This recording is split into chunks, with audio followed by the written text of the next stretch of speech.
You're listening to Opus de Requiem, a 7C first edition actual play by Hallowed Haven Studios.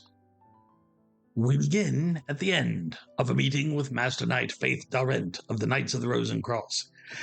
Taking advantage of the Master Knight's generous offer, I composed a letter, as dictated to me by Lucia, to be delivered to the undisclosed location that currently houses her would-be betrothed, Henri. Master Knight Darrent received this letter as well as an extended apology on Lucia's behalf from Viviana. We then departed the Rose and Cross chapter house, much to Alonso's dismay, as we never did determine the nature of the inhuman noises coming from the basement. Our next stop was the estate of the Cissé de Cissé family, where we were looking for Raoul to ask a great many questions, some profound, some prosaic, and some merely pro forma. Raoul was able to enlighten us on a great many topics. We learned that transporting a large number of people via Porte was possible, but likely taxing on the Sorcière, and could demand an extended time period. He discussed the finer points, puns slightly intended, of swordplay with Alonso, who was trying to undermine Raoul's capacity to rely on wine to dull his nerves.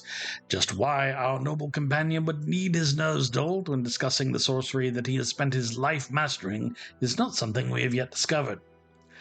Alonso risked his liver to help us keep Raoul on point, and we were even able to determine that the ring we found in Henri's rooms did in fact belong to one of our inebriated companion's cousins, Hugh Cissé de Cissé, a member of the Knights of the Rose and Cross, who lives in the former Montaigne capital city of Pay.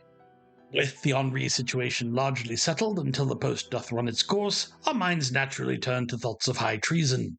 After banding about a few ideas, we settled on a relatively simple, if daring, ruse to bring someone dressed as a Sorte Strega into a party where the Empress is present, dress the Empress as said Strega, and then walk back out again, allowing the traditional veil of the Fate Witches to hide just who precisely was coming and or going. This plan required a few things to be done. First, we had to let the Imperatrix know of the plan. Second, we had to get into a party where the Imperatrix would be. Finally, we needed someone to play at being a Strega. We settled on the use of Lucia's messenger spider to deliver the first news to the Empress that help was on the way, and elected to arrange a salon where we hoped she might attend so Viviana could provide further details. Alonso and Lucia headed off for the walls of Chateau de Soleil to see about introducing a new arachnid to the grounds, while Viviana, Heinrich, and I headed back to the Cissé de Cissé estate to convince Diane and possibly her mother to help us host the salon on short notice. That part, Theus be praised, proved remarkably simple, as Diane had been hoping to be more social with her fiancé, and Jamais seemed intrigued by the idea of getting to spend time talking to a fuddy-duddy old author. May he not get a swollen ego from such things. Viviana, for her part, was intrigued by Jamais, and followed her upstairs for a remarkably intense agonomic discussion, culminating in a kiss that proved slightly incriminating when Viviana returned and fell under the gaze of our ever-watchful Eisen. With that accomplished, we headed away wondering whatever was going on with the two young people near the palace, and so our recollections end with the beginning of a plot. So what's the plan, my guys? Well, we had done a lot of stuff, and Lucia and yes, Alonso Lucia and Alonso have been out unsupervised for an extended period of time. And they're casing the palace. Nothing bad could come of this at all. And Alonso, are you sober still? Or have you sobered up? What? Yes, mostly. I'm much better. Thank you. We'll see. I wasn't that drunk to start out with. Yes, you were. No, I wasn't. I have a question for the both of you. First, which of the Emperor's palaces in Charus are you going to? There are two. There is the old palace, which was the old palace of the king, which is like dead in the center of the city. What you know is that the Emperor doesn't really use it much. He's almost never there. He moved into Chateau du Soleil, which is on the eastern edge of the city. and is like the old palace of the king is big and opulent and impressive. But Chateau du Soleil is like on another fucking planet, not even in a different league. Is there any chance that he... Let me put it this way to the game master. Has there been any sort of old world values political theme that would encourage him to use the original palace instead of the one he clearly prefers for a big party? No, actually, kind of the opposite. Big parties basically always happen at the chateau. It is bigger by a magnitude.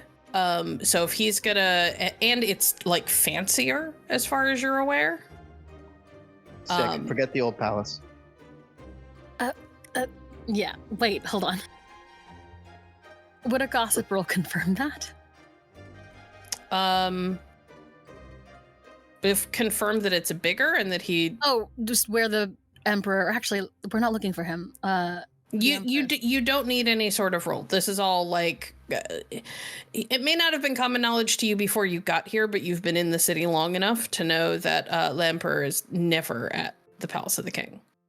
He's going to hold a party. It's going to be the one we're going to hit. He's going to hold it at the chateau. We don't care about the Palace of the King. We're not looking for that, though. We're looking for the queen. No, we're looking for the empress. Who he keeps at hand. I don't think that's true. No, actually, you guys have found out throughout your investigations that they are very rarely seen together. Exactly. What? She could still be at the Chateau du Soleil. It is a big enough place that they could both be there without ever seeing each other. But you know that they tend to they seem to avoid each other, or at the very least, she only shows up at the most important of parties and events. So is it our intention to take her from an event where they are likely to be seen together? Well, currently our intention is to find where she is so we can send her a message. No, I thought we were doing that at Heinrich's party. No, because she will not accept an invitation to a random salon for a Icen lord. Unless she's primed to do so. All right, which one do you think she is staying at? The one her husband is not at.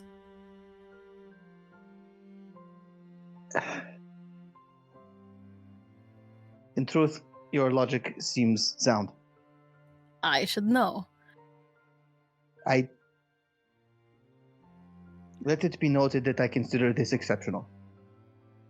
I think you've insulted me. Echo.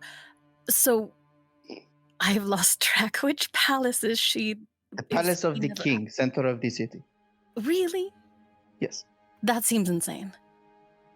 He is at the one on the eastern edge. All right, well... Which is apparently much nicer. Then we check the Palace of the King first. Which seems dumb. Also, here is a cloak. It will keep us at least somewhat disguised in the street. Lucia? Yes? Make me a wits and politics roll, please. Let's make it target number 20. I almost want to take a raise, but I'm terrified. You have drama dice. Yeah, I'll take the raise. 24? I need one more. Yeah, you need one more. Just spend, you could roll it if you want to, or you could just spend it, because all you need is a 1. Yeah, I'm gonna spend it. Okay. I don't know. Somehow I will get a 0. All right. So at 25 with the raise. I could have. Never mind. You know a few things from having been at the jail when you were held by the Musketeers. You and Alexander spent a lot of time arguing with each other. But there was also a lot of like open space where there wasn't a lot of talking going on, and you got to overhear conversations between the Musketeers who were coming and going. A couple of things that you learned. One of the big ones is that you learned that the Palace of the Old King doesn't have a lot of guards because the Emperor is almost never there. One of the musketeers that you overheard mentioned that he was kind of he was on guard duty there when he was like new, when he had just sort of joined the ranks, and that he found it incredibly boring because the only thing that's really there is the Emperor's art collection. They talked about a lot of things. At no point did the Empress's name ever come up. Now, that could just be that she's a very private person, which would track with everything that you've heard about her. But could also suggest that maybe she isn't there either. Why would it be so easy? We have to go to the other palace then. Oh, really? The new one. Really? What has prompted this change of heart? Clarity of forethought. Clarity. I will shove you into a river. I don't see a river.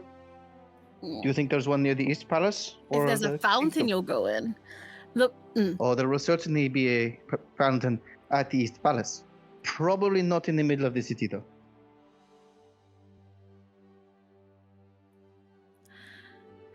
Please give me strength. The guards at the jail did not speak of the Imperatrice at any point. But more importantly, the Palace of the King is never populated. Not really. At least not by guards, which would mean that there's no one important there. If it was... you would think that there would be an equal amount of guards. How much? What you heard is that the Palace of the King rarely has more than a couple dozen guards, which for a big palace is not very many. Yeah. Therefore, it's highly unlikely there's anyone worth kidnapping there. Ergo, Queen, other palace.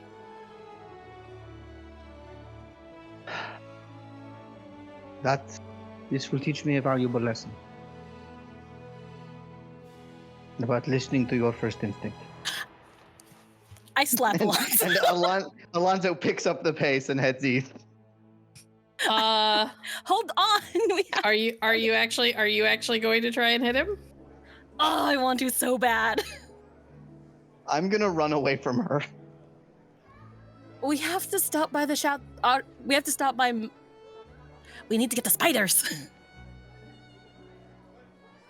We have to go home first. Cool. Then I'm running towards the home. Anyway.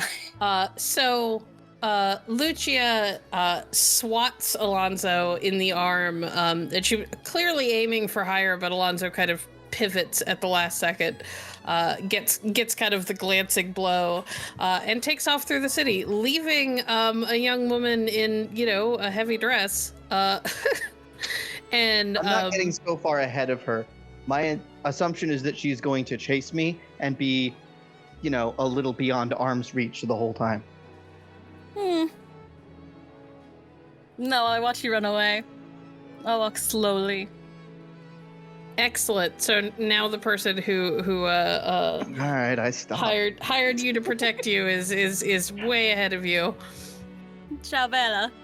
All right, I stop.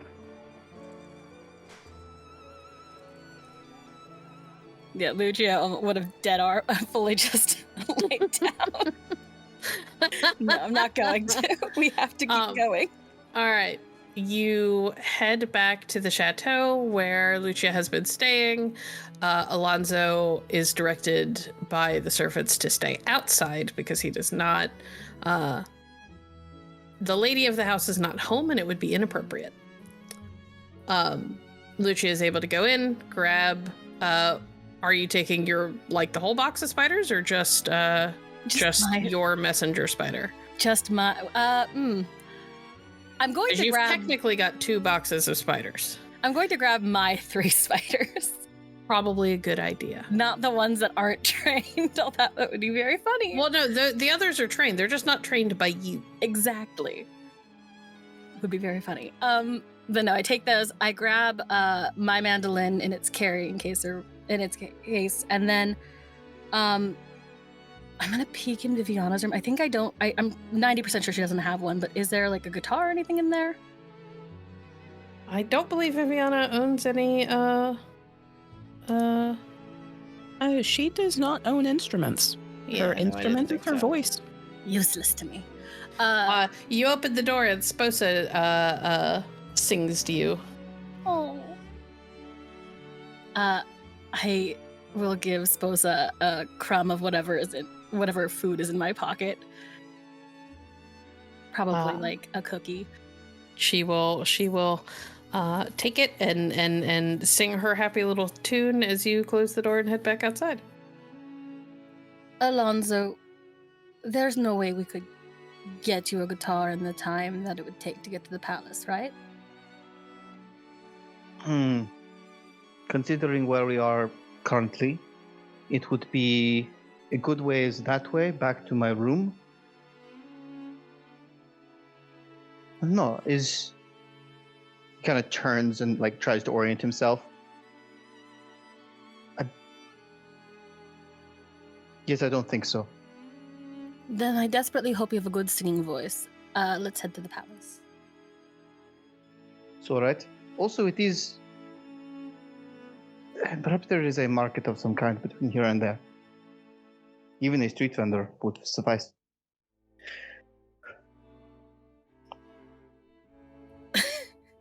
I don't know that we're.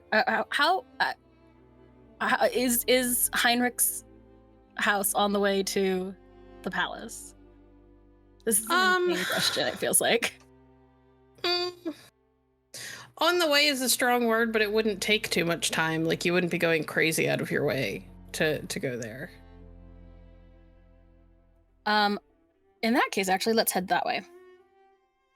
Cool. Okay. Wait, do you have a guitar?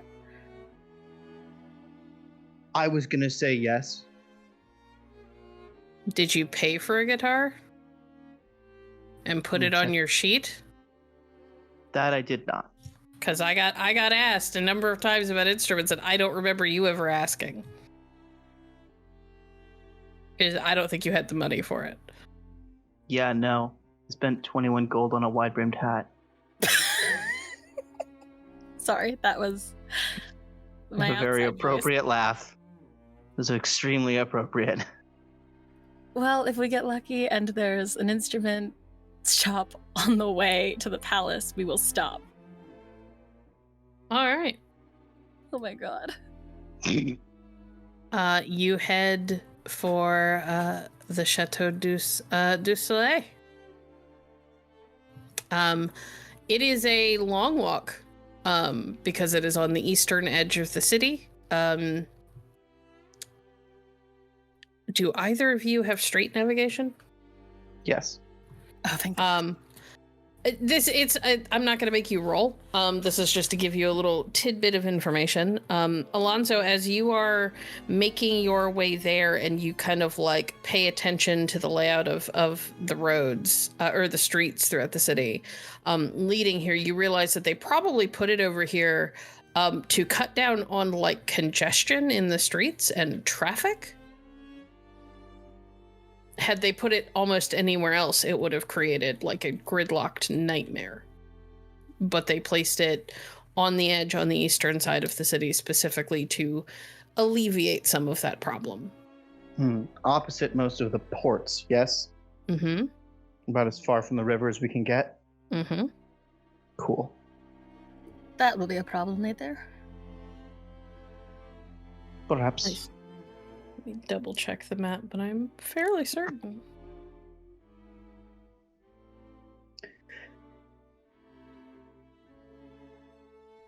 So from that, I'm getting low foot traffic. Although it's also the birthday, so... It's not that there's low foot traffic, it's that the foot traffic works better, or traffic here in general just flows better. than it would have been had they tried to like, you know, put this anywhere near like the center of the city, like the old like the old king's palace. Okay.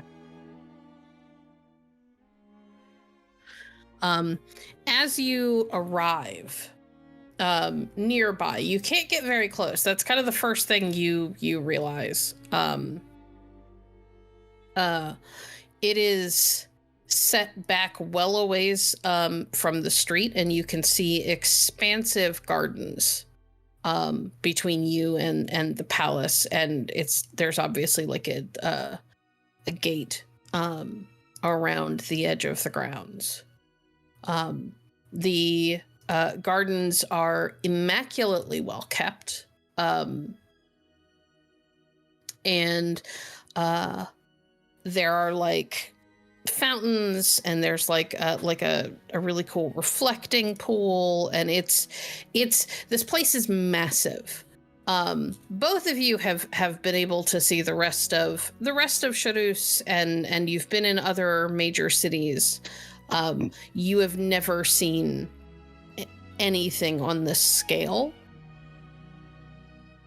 This place is the size of a small city on its own. Everything is in this kind of polished white marble. There's a lot of gold and white marble in like the statuary around. You could see like there are like wooded areas on the grounds, but they almost seem like manicured wooded areas. Like they are meant to look like a forest and to evoke a forest, but are not actually like true forest. Does that make sense? Mm-hmm. Mm-hmm. Alonzo, See? we might be a little fucked. That is impressive language. It is the only word I know in Avalon. So, this does present certain challenges. Lucia like puts her hand on Alonzo's mouth. I'm thinking.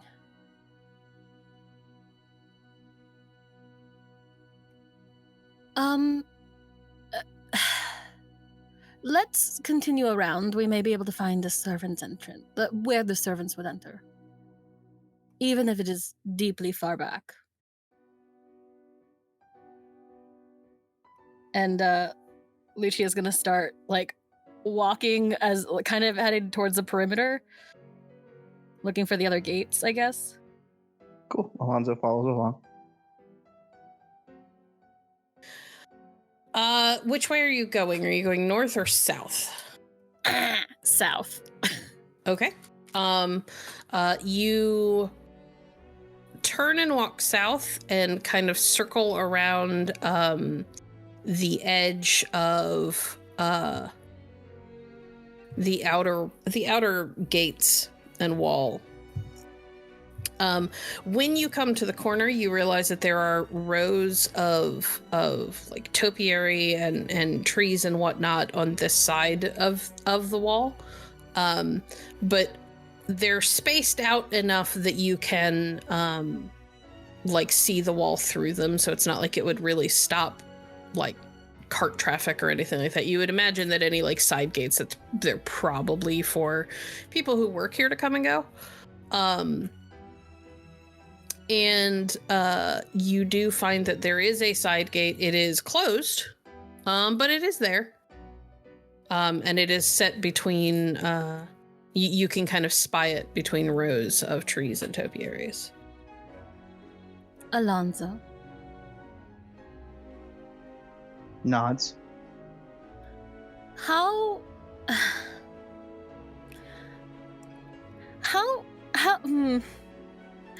seductive do you think you are? Cocks an eyebrow. I need you to answer me in words. I'm desperately confused by. Oh, am I allowed to talk now? Yeah. I'm sorry. I thought you were. If you were actually going to put some thought into something, I didn't want to interrupt. Yes. Alonzo, I am going to curse you if you do not just stop this.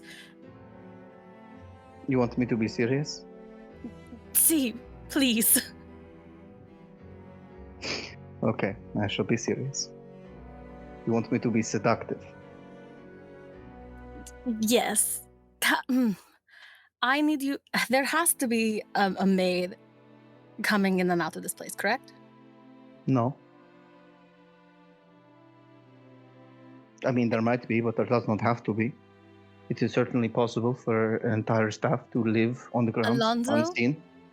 I imagine it would be possible for an individual, a whole family even, to live their entire life within those grounds. Lucia grabs both of Alonzo's shoulders. I'm being Alonzo, serious. we need a uniform. See, I agree. And I am how- answering the question you gave me. You want to wait for a maid to leave. You want me to get her out of her clothes. You want to take those clothes. See, you get it. I do. You're We not. can certainly attempt it. I think we should look for a more active approach while we wait for the staff to change. The other Because if they're option going is. to change, they're going to do it probably around sundown. The other option is at the point where you could seduce her, you could just drop the spider on her. That seems incredibly rude. See, but she wouldn't know this because you'd be sneaky about The it. messenger spider, not the other one. I Yes, see. the messenger spider.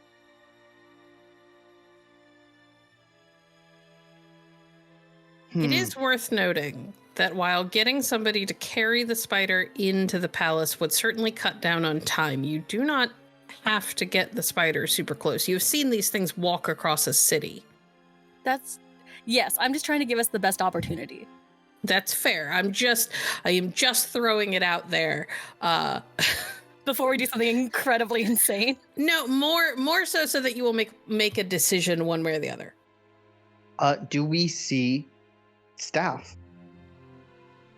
All the way out here, I mean, you see guards inside the walls occasionally. You've also seen at a distance people you assume are courtiers of some sort based on like the big poofy skirts on their dresses and the high hair. And one of the big things that you do notice when you see the guards, these are not musketeers. Gotcha. One Lightning would guard. assume, based on what you have heard, that most of the guards that you are going to see in there are lightning guard. They are the Emperor's personal guard. Weird question. I do have a point with this. I guess, can I tell by looking if any of them are near the end of their shift? No, that's not something you'd just be able to know at a glance. Took an extra ranking cold reading, though. Okay, but cold reading doesn't give you insight into their mind. It's to pick up things that you could see from like their stance and whatnot.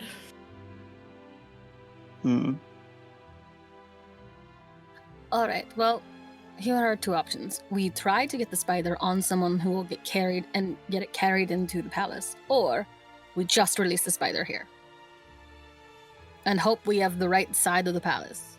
How long did it take? You would know better than I. Here is my first idea. We find somewhere around here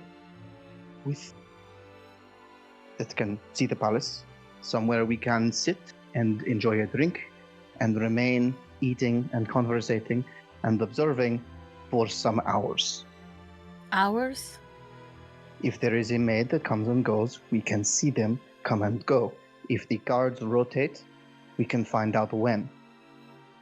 If we can get a guard to come to the fence by being perhaps pesky foreigners and place the spider upon him right before he is to return to his bunk, then we are done.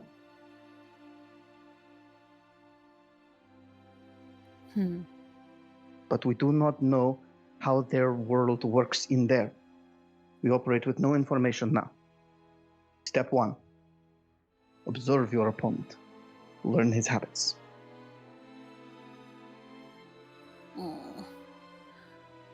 I know it shall spider? require the thing you lack the most. Patience. Alonzo. You're asking me to be serious, and I am giving you my serious opinion. We should sit here and wait for no less than 4 hours. 4 hours. Yes.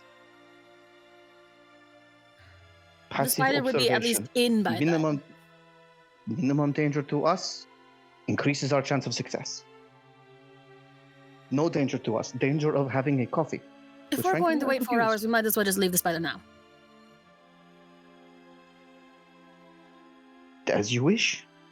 It is your spider. You know its capacity better than I do. Realistically, how much time am I looking at to get for just theoretically to get the spider into the palace if it just is walking on its own? A few hours. So it's pretty much the same. Yeah.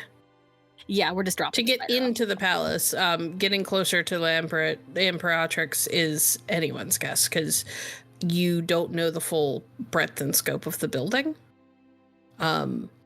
How many rooms it's going to have to search through, that sort of thing. But to get to the palace is at least going to take a couple, 2 to 3 hours.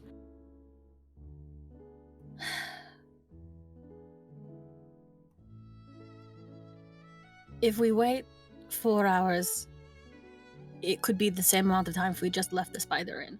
We increase our chances if we can find out what side, where the queen would be. Empress. Imperatrix, but yes. Do I spy like a coffee shop or some like touristy place to hang out and snack? Touristy is a strong word. Just a coffee shop. Or like a cafe nearby. Let me look. Somewhere it would be inconspicuous for us to sit for a while. Because even if we release the spider now, we are going to need to stay here for it to return to us. Yes? Or it can make its way across the entire city. That seems like a good way to lose a spider.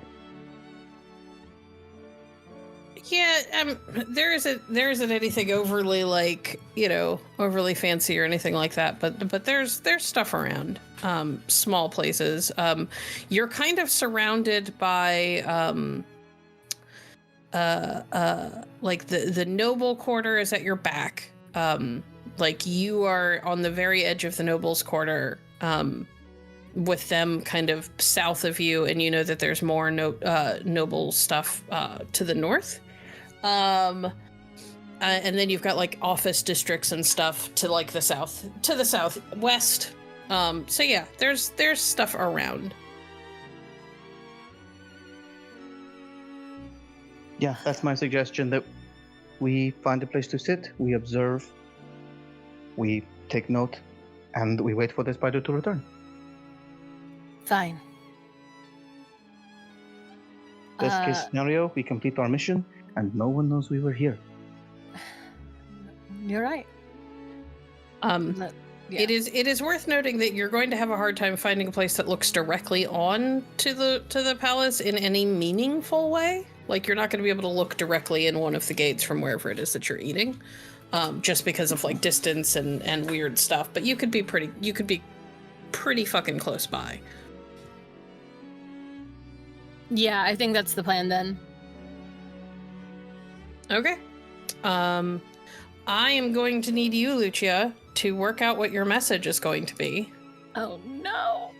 Because there are like restrictions on how these messages work. 15 words is what I think it is.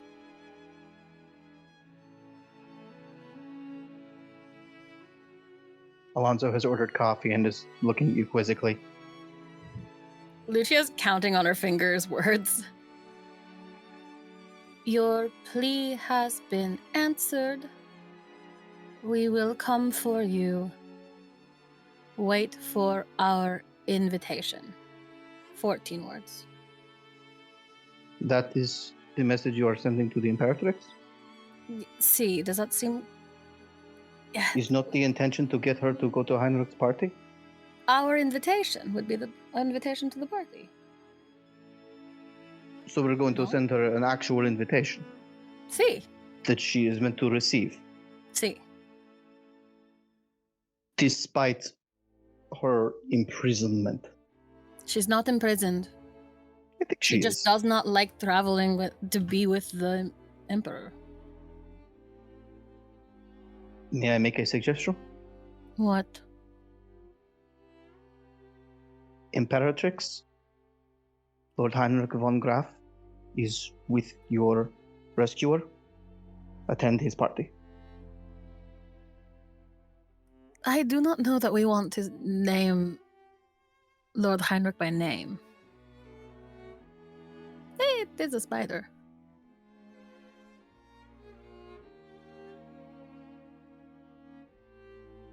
This is just my thought. No, I don't think you're wrong. I think I am worried about the. Well, she would go to be there anyway. Echo. Or if she cannot, she would know to send someone to talk. Surely a queen has agents.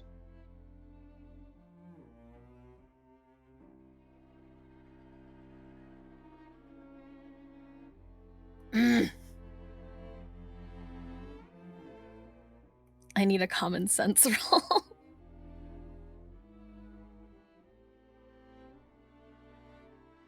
Imperatrix.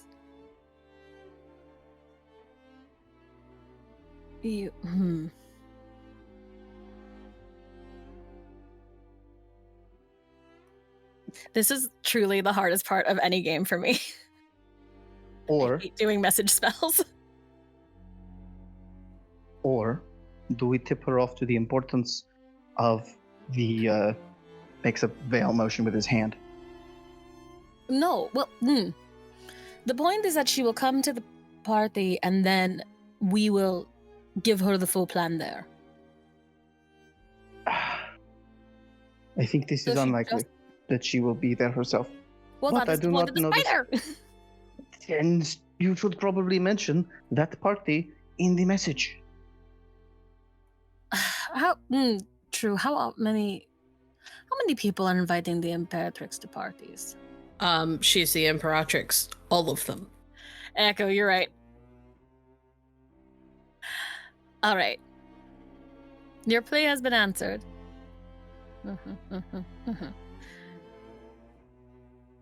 Attend the Von Graf party. We will explain there. I like this. That's the one that I'm not changing it. Okay. Can you please say the whole thing without, like, the interruptions and stuff, just so that we have it and I know what it's going to say?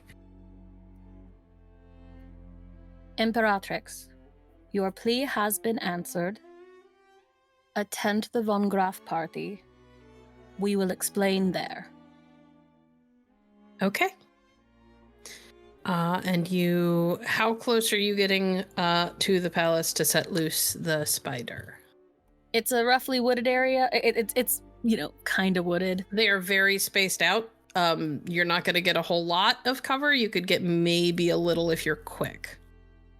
I'm going to take the spider and leave the box with Alonzo and stroll as close as I can to it before getting shooed off, I'm assuming. Okay. Make me a...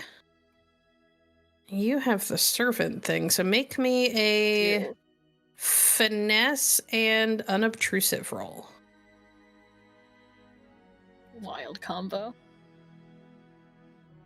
Well, finesse is as close to dexterity as we get in this game, so... this is going to be like a target number 15. The basic. Huh. 25. Yeah, you are able to make it relatively close. You set the spider down at the roots of one of the trees, about 5 feet away from the gate, before one of the lightning guards spots you and shoos you off. I scamper back to Alonzo at the cafe. Okay.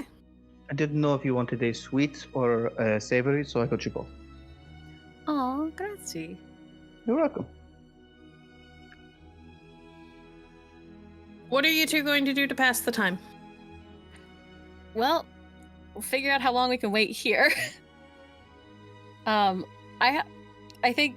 Oh man, As long as we keep spending Lucia's money on sweets, I think we can probably stay. I'm so sorry. What? Well, I'm spending the money that you pay me for bodyguarding. Lucia gives you a hard look as she realizes what your plan is. That was out of character. We should see how long we can stay here reasonably before maybe finding another place to post up. Indeed. All right.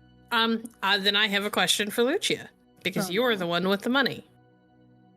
Are you willing to keep paying for more drinks and snacks?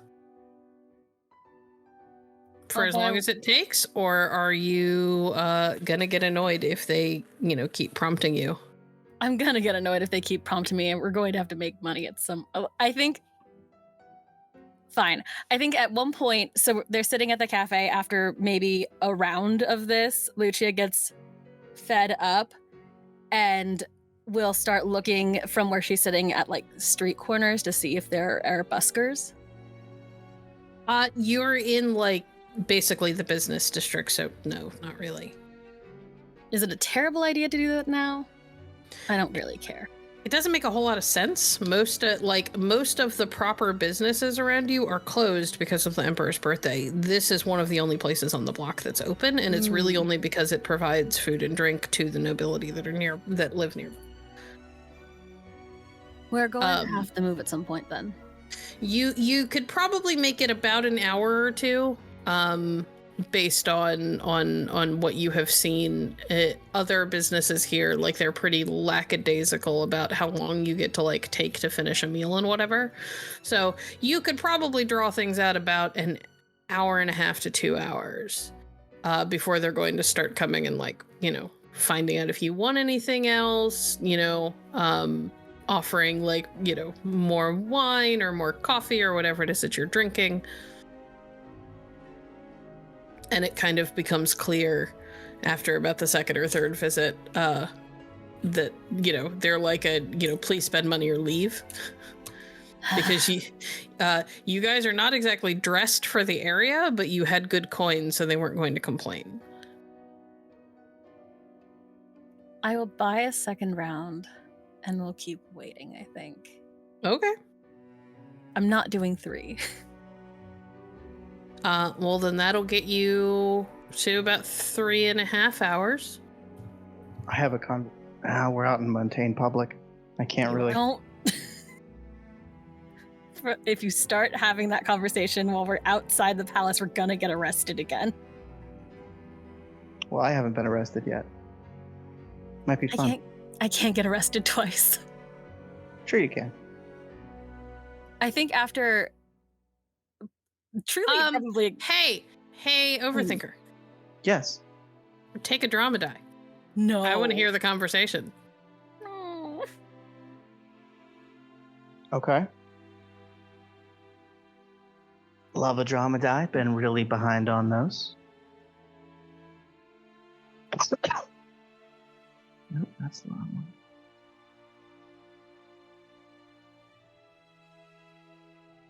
So, I hope you don't mind if I change the subject a little bit.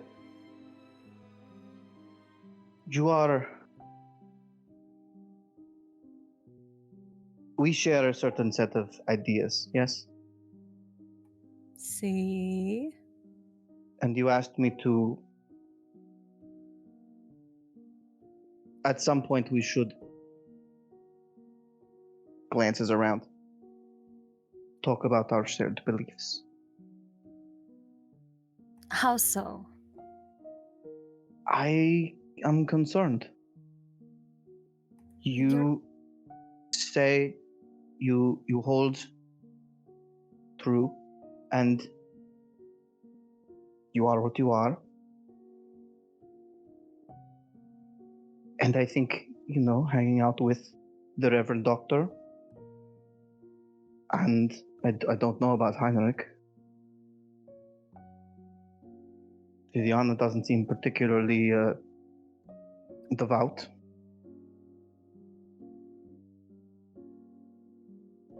I don't know. How are you doing spiritually?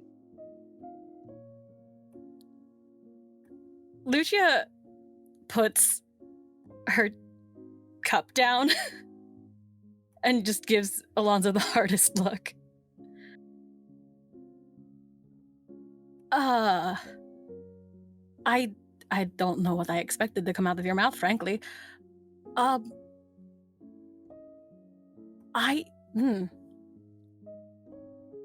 had a long conversation with Il Dottore when we were in jail. I'm sorry. See, it was taxing. He seems idealistic in a way that I do not think I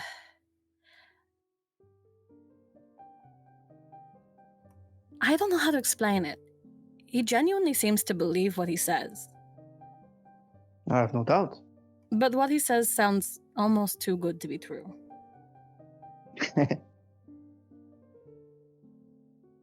Please, continue.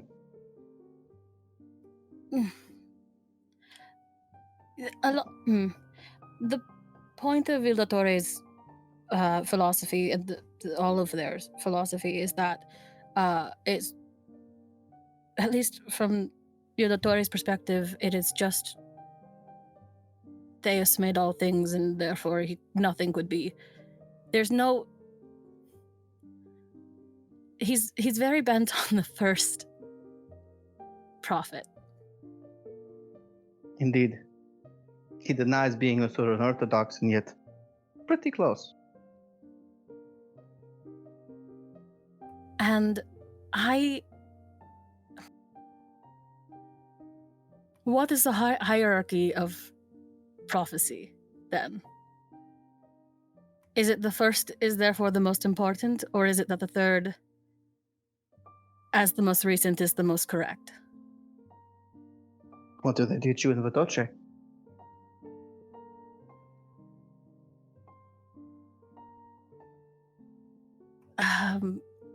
It's a little less defined in that no one would let you ask that question.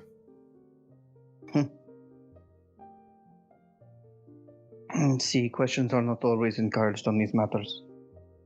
Though that no one would let you ask seems odd.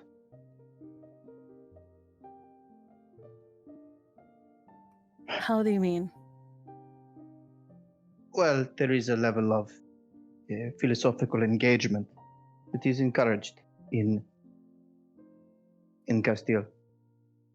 Not, I think, to the extent that the Reverend Doctor has engaged with the philosophies. I imagine he has taken them apart like a surgeon. What I find troubling about this is that a surgeon frequently takes apart the dead to this extent. That he should first kill his faith before he examine it. I find this troubling.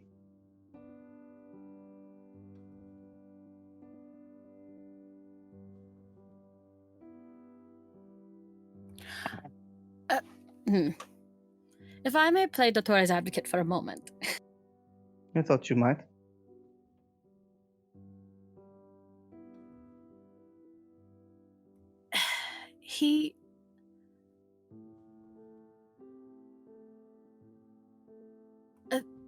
It feels as if he hinges on Deus wanting to have us understand him better. And that informing a philosophy of examination of a text that we are not encouraged to do as Vaticine. And seemingly you less than I, Yes? But that is a different problem. Is it? Or are the two connected? I think one does stem from the other. But it does.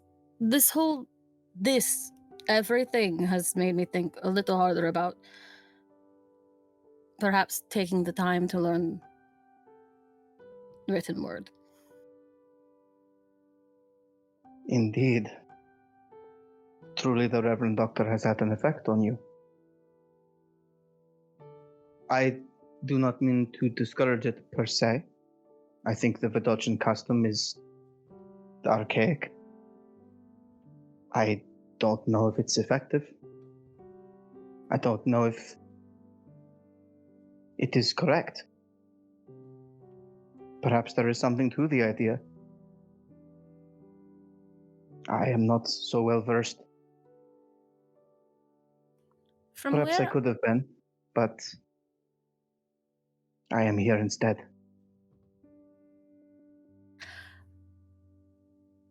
From where I am, from where I sit,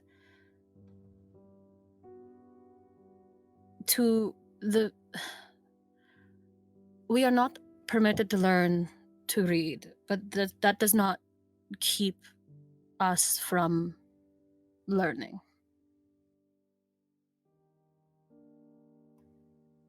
And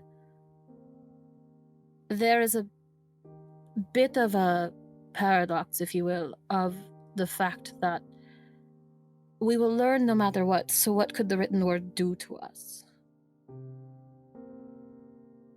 What, indeed? Do you... Oh, proceed. But it also encourages one to deeply question the writings one has access to. Did this desire to expand your abilities, did it come from you, or did it come from the Doctor? Alonso, I have conducted perhaps 6 years of romance via letter. Perhaps it's time I learn how to read them. So is that a yes or a no?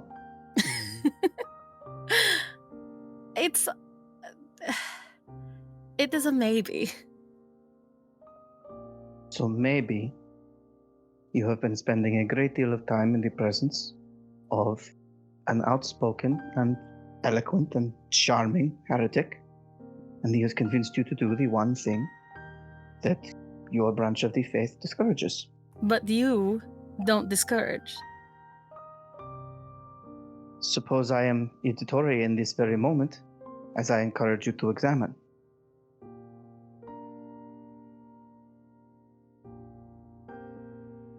Is he affecting you in ways that you do not like?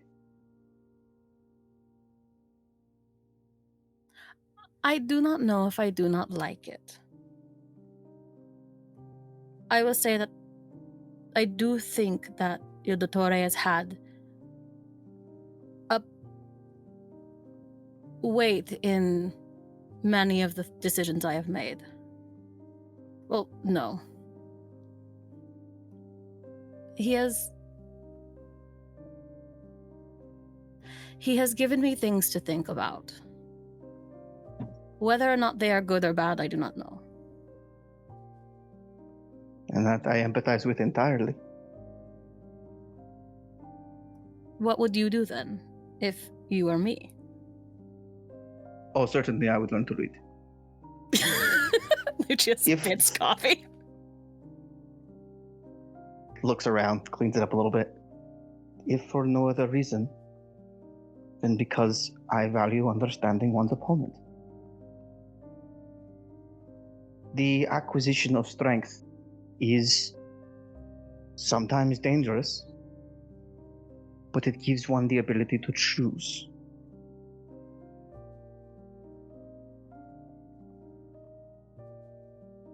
Examine what influences your choices, but have the power to make them.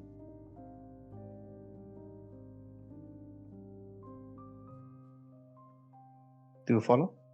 I do, and I don't like how much sense you're making. He leans back in his chair and sort of shrugs. Well, perhaps the Reverend Doctor is not the only clever one here.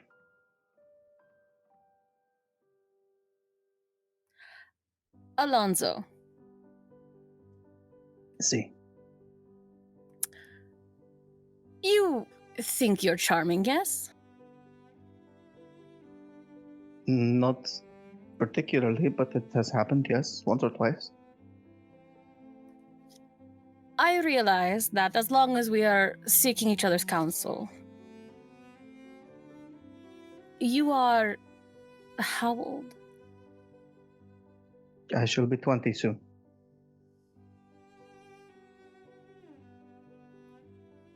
I find myself realizing that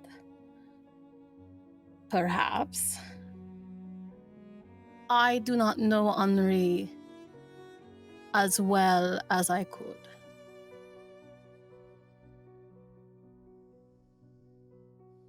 Narrows his eyes. What? When you are looking at a woman, what do you look for?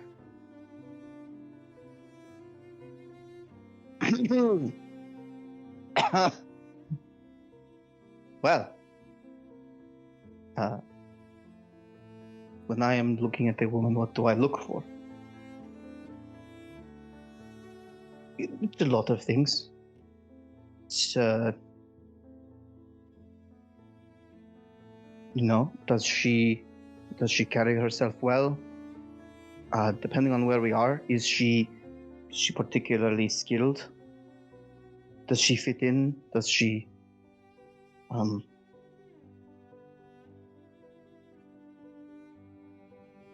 also, of course, is she very pretty? Do you think Sylvie is particularly skilled? In her environment of the court, I have no doubt. How do you know? The court benefit is charm. Charm is the weapon of politics. Her field is politics. If she is to be skilled there, she must be charming, and I found her very much so.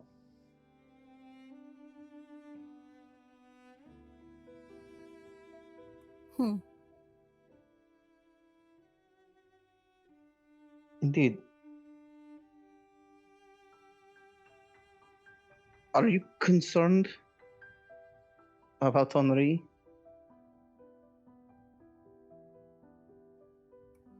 A little.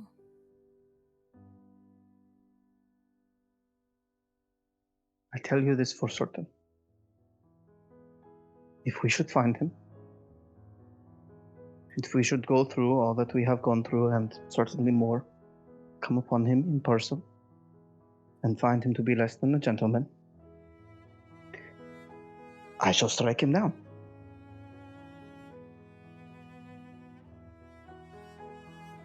Raoul implied that there is a wild phase that boys go through.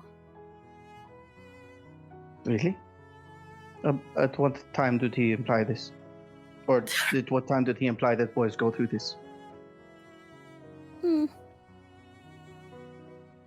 During brunch?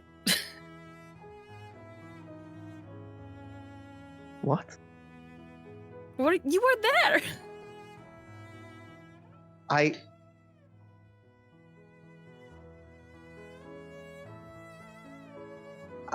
You were drinking a lot. I was a little bit intoxicated. A little. It was a strategic attempt to put pressure on him. Echo.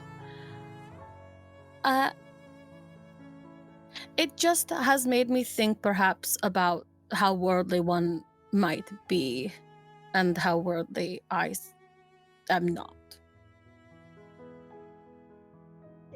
See, I mean, I don't consider myself particularly wild, as it were. Do not think that. There were certainly times at the academy, training, learning. We would ride fast or fight simply because, or yes, engage in other activities. Such as those not discussed in polite company. when have we ever been polite to each other? Well, such as those I will not get into here. In public.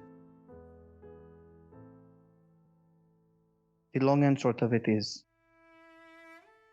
maybe. Maybe what? Maybe he has been adventurous.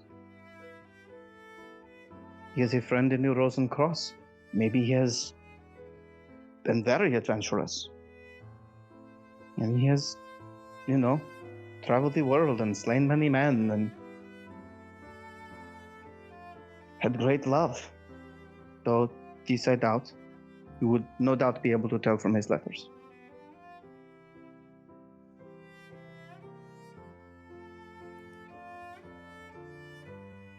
I worry because I have not been adventurous.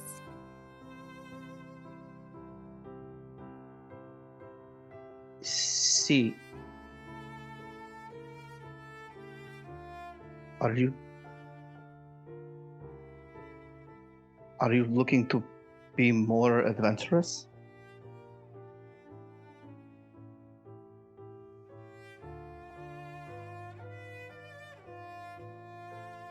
I don't know. I see. Viviana has already said that Henri will love me no matter what he already does. I don't need to learn more. And I understand that. But also Viviana doesn't understand because I do not think Viviana has ever been in love. That's not what she does. That is not a kind thing to say, but I know her less than you. And I know that her confidence in certain matters exceeds most people I have known, so...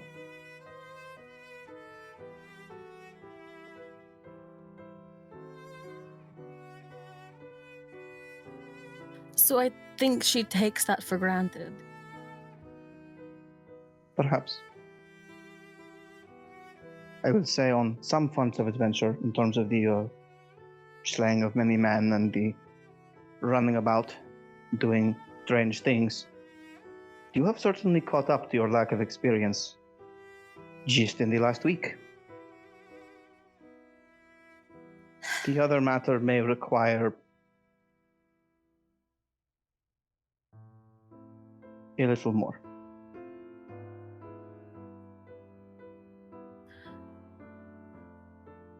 So do you think it is necessary then? I don't know. Perhaps. I don't know what your life has been like before this very much. Alonso, I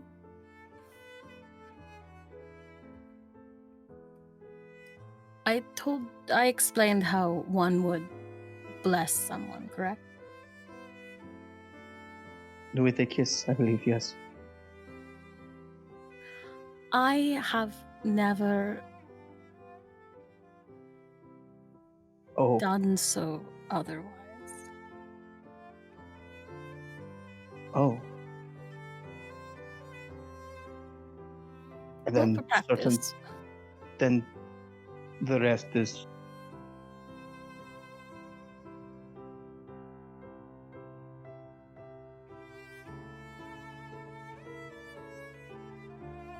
The rest does not really follow.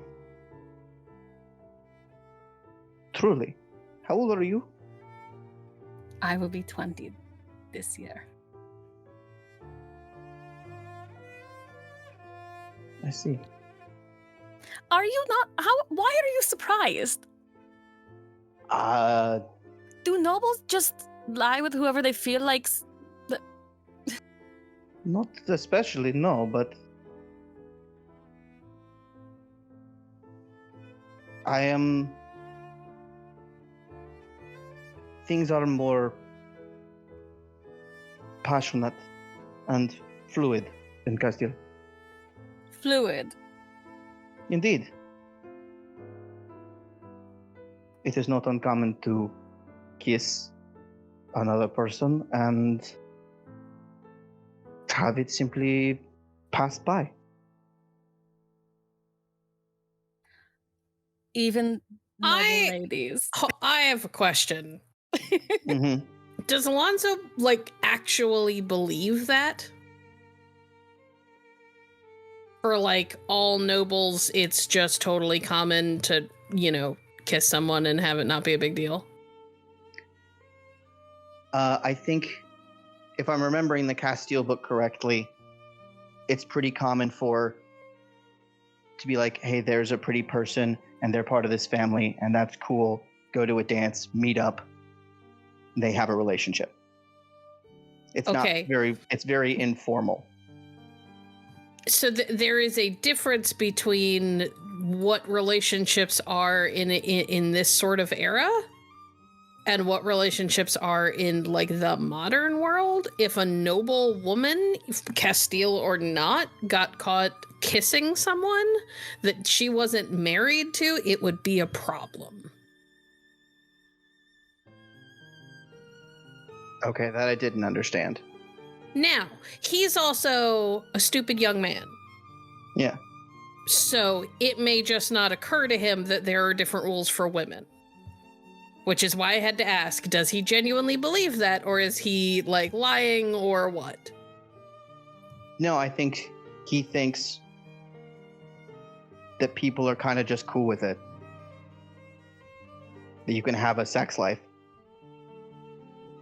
Okay. In that case, I would like Lucia to make a wits and politics roll, please. Yeah, we're gonna make this target number 10. This is not hard. Watch me fail this. Yeah, 22. It occurs to you as he is talking, he seems very genuine, he really believes this. And you realize as he's talking, and he talks about it is, not uncommon to kiss someone and have it pass by, that, Alonso is not unintelligent, but may lack a certain, he may be kind of fucking naive, about the realities of what it is to be a woman in this world. As a 19-year-old boy, shocking. That he may be naive to the point that he has completely overlooked one of the most basic and most fundamental rules of what women, especially women of status, can and cannot get away with. Alonso. See? Did it? Alonso. What? It's kind of it's a lot of partying, it's a lot of dancing, it's, music and drinking and... Alonso, Honestly, I think you would like it. No. Your antics would not be nearly so out of place.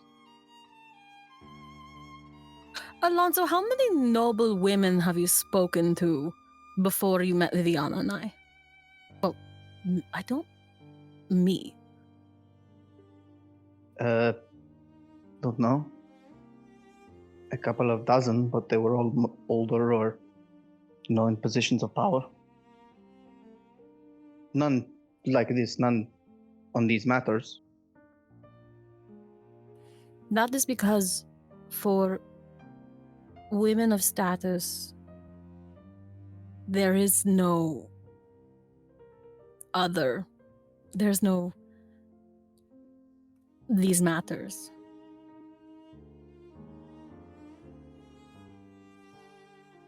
You're going to have to run that by me again. Do you know as how they say. babies are made? Yes. Echo. So, if you wanted to guarantee that you were not having, that your wife was not having someone else's child because you need a male heir, Why are we talking about this right now?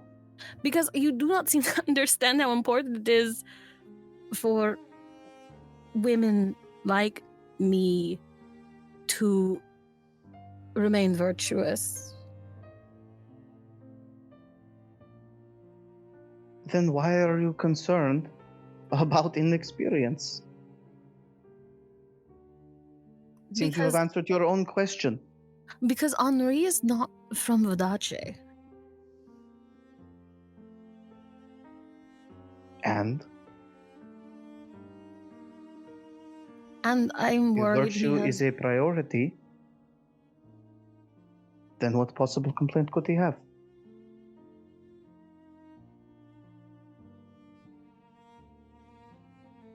Seems to me you are exactly where you ought to be. And it is on him to know that.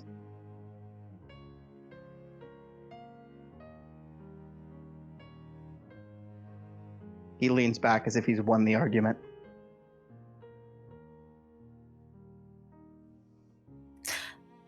Answer me this last question then. Sure. Sylvie is a noble woman. Mm-hmm. And I would assume has similar priorities, has been given similar reins as I have regarding this. It's possible. What do you intend on doing with her then? If she must be available for you but is also a noble woman. I don't know. I kind of plan to figure it out on the fly. I'm certainly hoping to meet some of her other suitors that I might embarrass them with the blade. But I enjoy her company. And there is a certain heady benefit to being at the arm of the prettiest woman in the room. So you would not kiss her if you wanted, if... That is the part I intend to play by ear. Would you do more? I think I am done talking to you about this. And I think that's where we're going to take our break. Thank you for listening to Opus de Requiem. If you enjoyed this story, please make sure to subscribe and review wherever you're listening to our podcast. You can find more of our actual plays on our website at www.hallowedhavenstudios.com. Please consider supporting us on Patreon at patreon.com/hallowedhavenstudios. Your support helps make more stories like this possible. And we're back. We are going to jump over into the edge of the northern nobles district, where Heinrich's family has rented their little townhouse. And Heinrich, Alexander, and Viviana have returned, discussing amongst themselves plans for this party. You know that Jemay is willing to send out invitations to everyone. She has all of the connections, so that's the primary thing. But I believe you had all you had requested to do the rest of the planning yourselves. Yes. I believe so. I think Diane wanted to be involved in some of this also. Yeah, but she's got a party to go to. Yeah, that she had already like committed right now, to. but, So. But yes, Heinrich does intend to let her do a lot of it. Well, it's at your house, Yeah. I believe. Yeah. So a good chunk of the planning you're going to have to do on your own. Yes, he is aware of that and is dreading it. So that's where we'll pick up, is with the three of you returning to Heinrich's home, knowing that you have a party that has to get planned.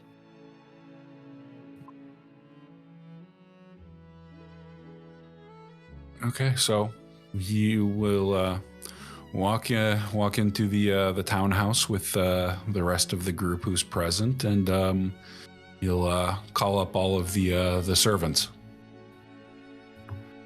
You don't have a lot of them. No. So the 5 or 6 that are currently here all show up. Yep. You do notice that your daughter's maid is not here, and neither are your daughters. And he'll look to Gunther and say, "Where are my daughters at currently?" I believe the plan was for them to take a walk and then do some shopping, my lord. Very well. Well, I have an announcement. In 4 nights' time, we will be hosting a number of noblemen here at the house for a small get-together. So for the next 4 days, I will need everyone working their best to prepare everything.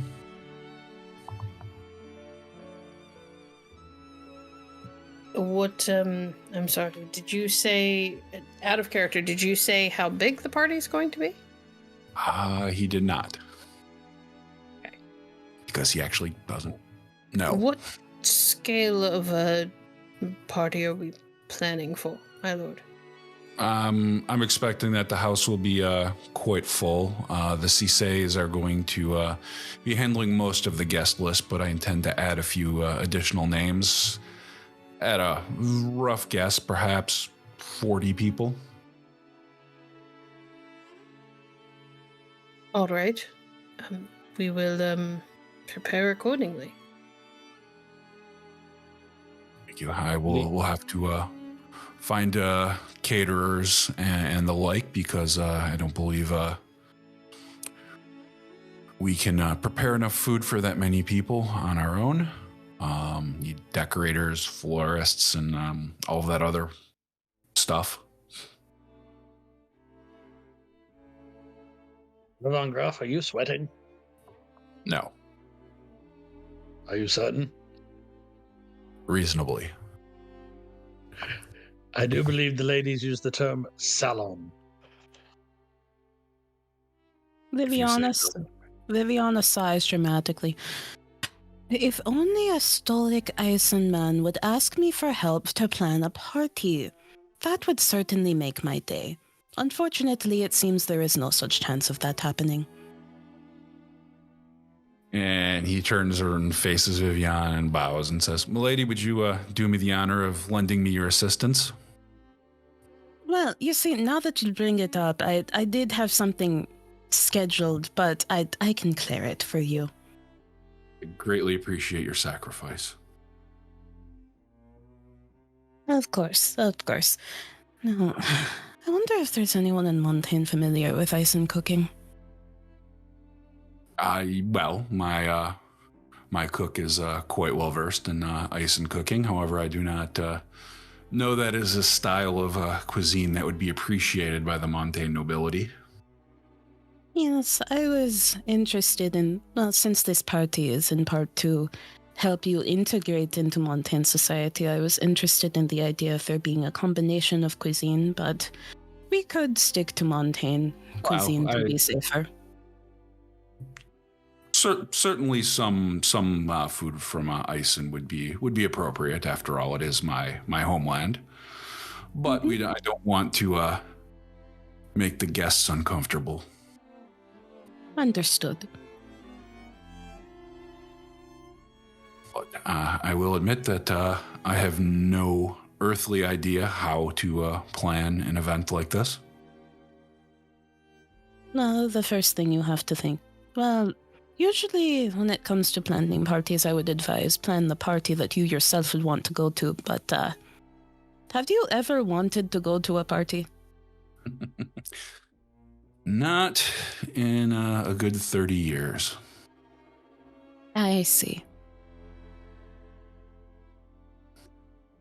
Well, Viviana looks around the house, sort of squints her eyes as she takes more steps further into it, looks around. What does Heinrich's home look like? To quote a popular movie, he uses antlers in all of his decorating. Oh, God. It is worth noting you haven't been here this long and you're Yeah. renting a place. Yeah. So it actually doesn't look much like what you would typically prefer, which is probably part of why you don't spend a whole lot of time here. Yeah, he only has the stuff that they brought with him on the ship. Most of the furniture was rented furnished.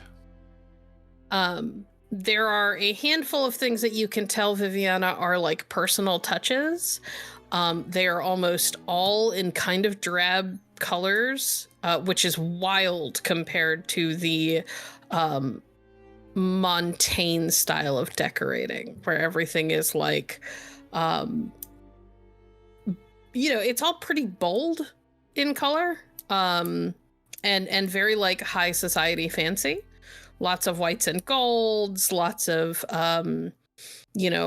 rich reds, things like, and blues, things like that. And so having him, like looking around and seeing that at some point, like somebody took like a blanket that was clearly brought from Ison and has like draped it over the back of a chair. And it's this like kind of drab, like beige and black. It might have at one point been white, but over the years, the fabric has kind of become kind of permanently a few shades darker. Overall, if you strip away all of the personal touches, it would be a great place to host a small soiree. But leaving any of the personal touches is going to make this very difficult. However, you do see one largely displayed personal item, which is on the wall. There's a very large portrait of a much younger looking Heinrich standing next to a very beautiful young Ison woman. Viviana, I think, walks over to the painting and says, "Oh, well, this is actually rather lovely." Yes, it is one of my favorite things in this world. However, I think for this, it would be better to remove it. I don't imagine my fiance would enjoy it. Yes. How do I put this? I will be blunt. I think you prefer bluntness. All of the personal effects that you have put up, we will need to take down. And he just lets out a big sigh. Very well.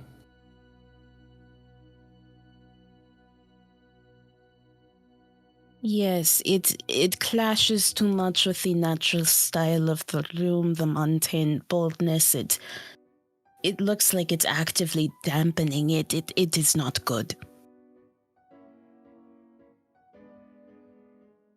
Well, we all must do what we must do.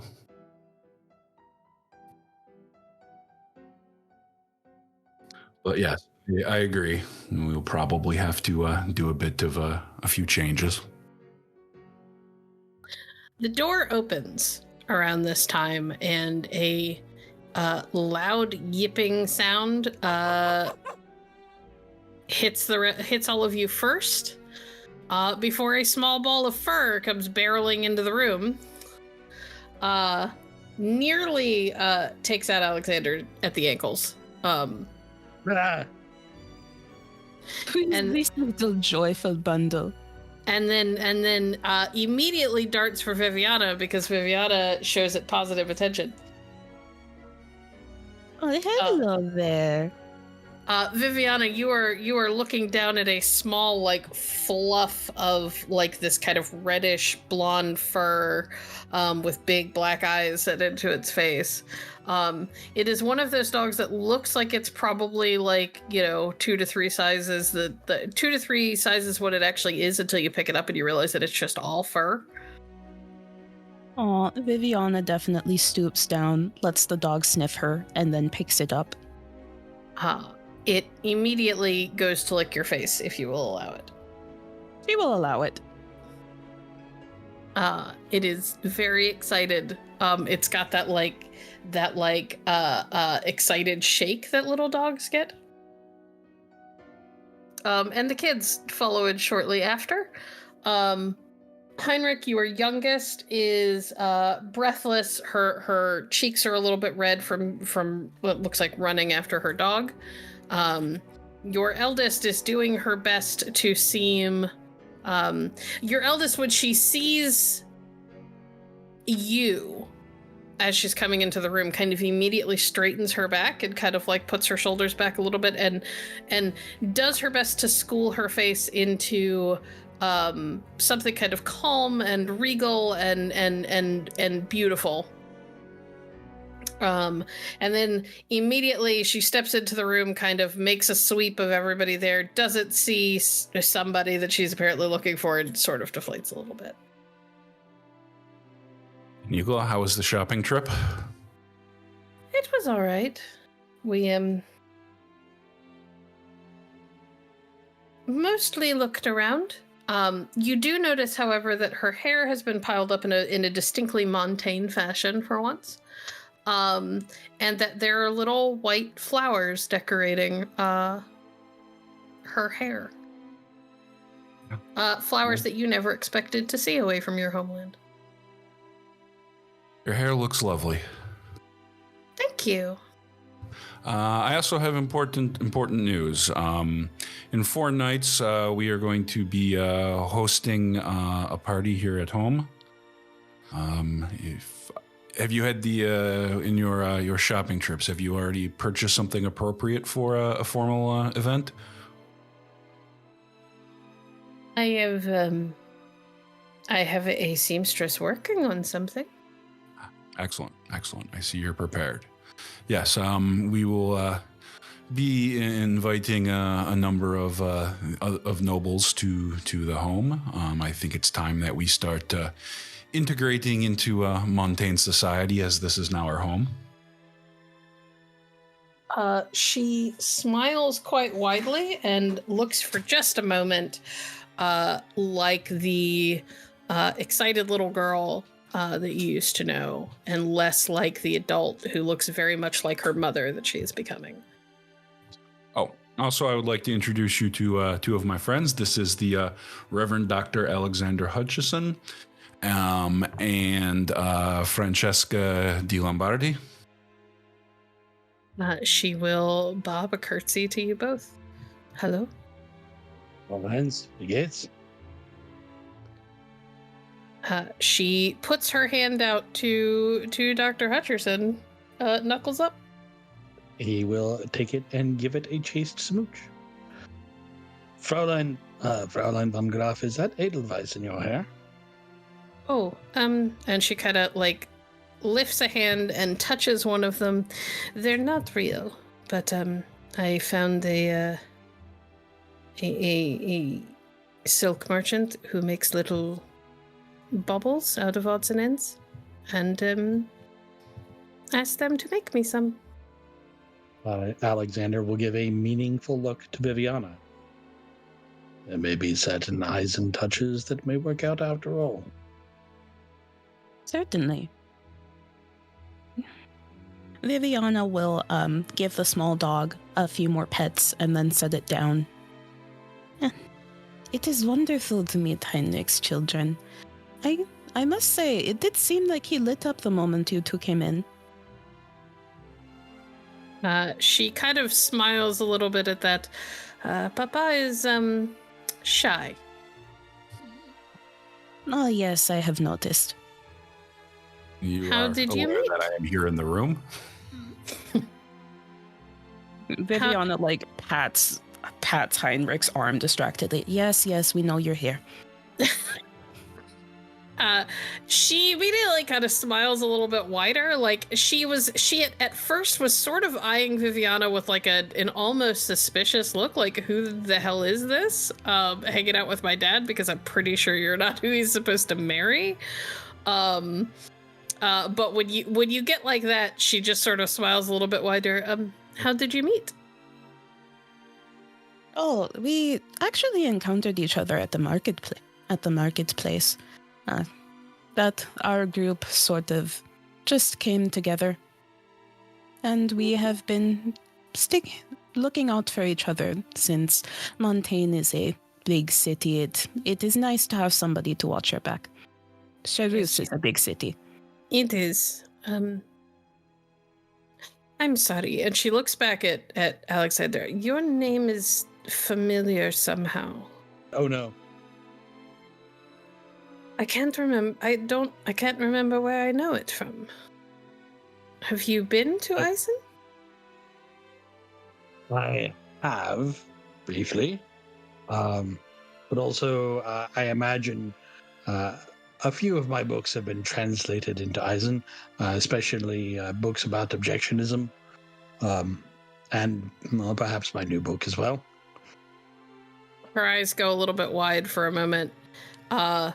And then she sort of glances at her father, and it's clear for at least for Alexander and Viviana, who are much better at reading people, that she immediately knows where she knows you from, but then also realizes in the same moment that she doesn't know how her father feels about certain religious topics, or books for that matter, because he hasn't been a part of her life for much of it. There is a copy of his one of his books in the house. Oh, there is. Okay. Yeah. I didn't know that. Yeah. The Eisen version, obviously translation, but yes, there is a copy in the library. Okay, I have a question. Which topic is the book on? Is it the making fun of the Inquisition book? Yes, it is. Okay, excellent, cool. Yeah, her eyes go a little bit wide, and she goes, "Oh yes, we own one of your books. Would you mind signing it for us?" It would be my honor, Fräulein. Excellent. And she sort of gives an excited little clap, and without really thinking about it, hurries off to go get the copy of the book. Your youngest has walked over, Heinrich, and has reached up and like grabbed your sleeve and is tugging on it. He'll bend over and pick her up. And she immediately wraps her arms around your neck and puts her head on your shoulder. I'm tired. Well, then we should put you to bed then. And probably for No! And probably for the first time, the rest of the group sees Heinrich genuinely smile. No, there's all these people here. I'm fine. Okay, for a little while longer then. Okay. Hello there. Viviana goes over to Heinrich and his daughter, smiles at the little girl. Have you ever heard of a Dachshund lullaby? No. Would you like to? She looks at you like she's trying to figure out if this is a trick. Viviana just gives her a very pretty smile. Yes. All right. Well, I shall sing for you. Okay, but later. All right. She reaches over and scritches behind her dog's ears. Her dog, who is still in your arms, still occasionally leads up to lick your face until you scratch or pet at it. You have excellent taste in dogs. Papa got him for me. He is because I wonderful. was good the whole way here. Ah. What is his name? Muffin. Oh, how precious.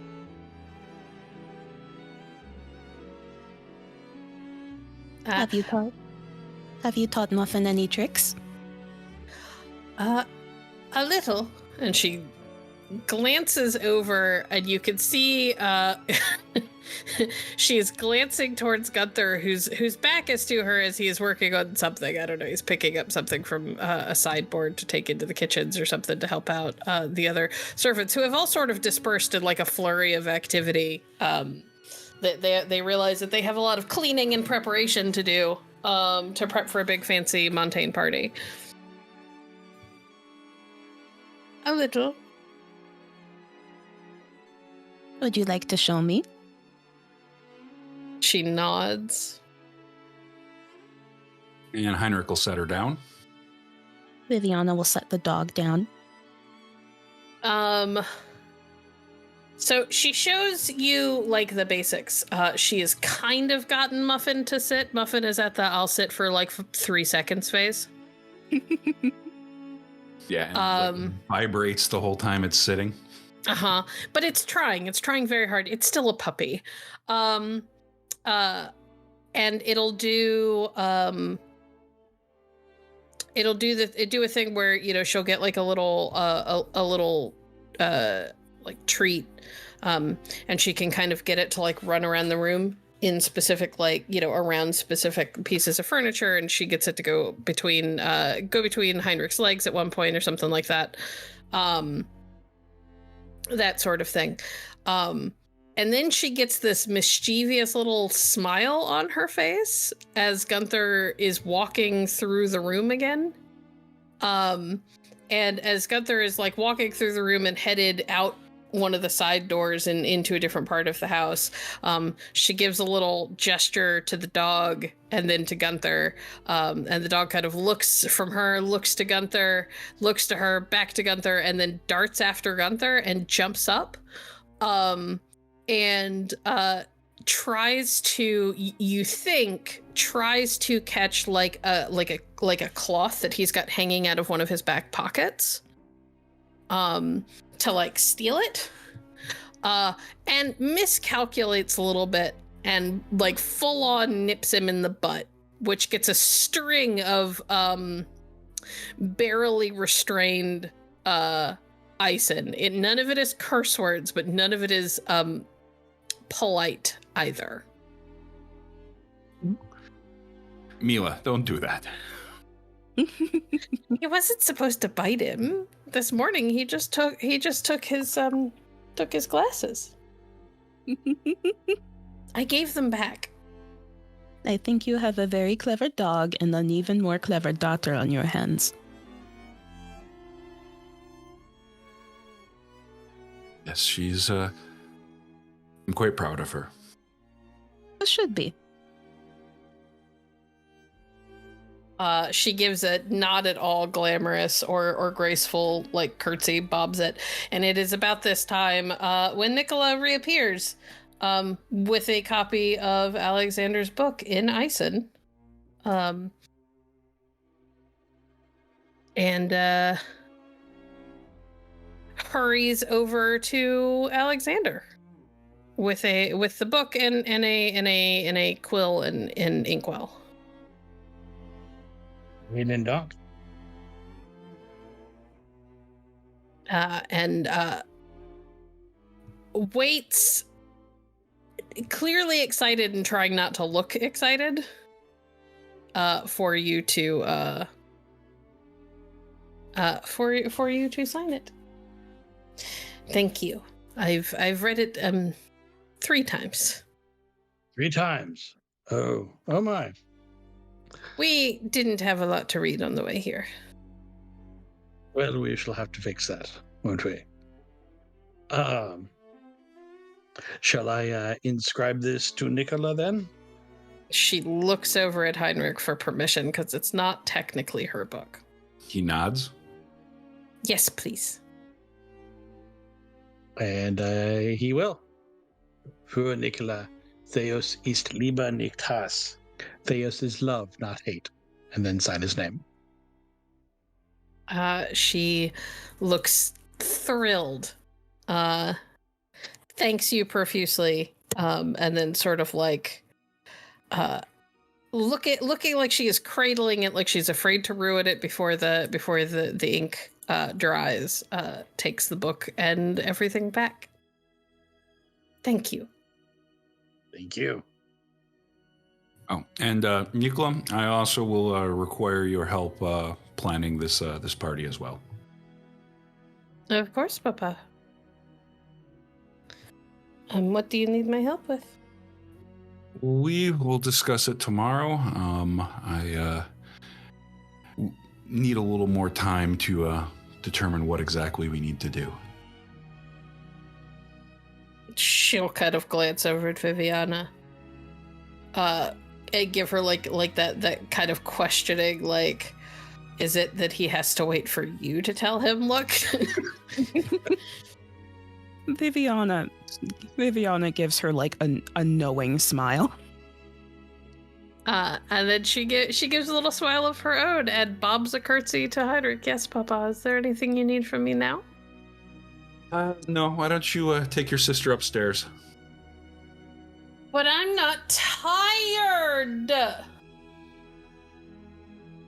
Yes, but you can take Muffin upstairs and you can play there. We have some other matters to discuss. Down here. Okay. And Nicola begins to try to herd her sister and the dog up the stairs, which is a less graceful affair than her entrance had been. As the dog seems determined to trip her going up the stairs. Before anyone returns to ask about the apple cooker, perhaps one thing we do need to set aside that is less obvious part of the party plan. We need a dress, a black dress, a heavy veil, and a place to change. And we need all of these things set aside in such a way so that it may happen without the guests noticing overmuch. Well, for a place to change, we could use the servants' quarters, which are downstairs. They will be otherwise occupied during the event.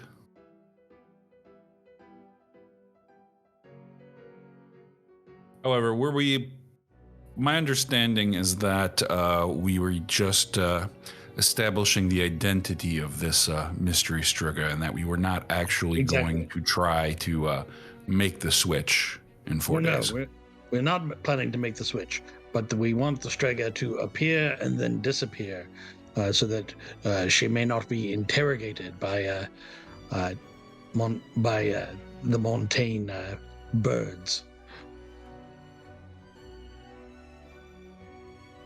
Yes, well, the servants' quarter should suffice, or there are 6 bedrooms upstairs. Someone could slip away to the residential area.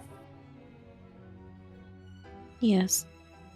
Once we have established which of our 2 lovely ladies is closer to L'Imperatrice's body type, we may proceed from there.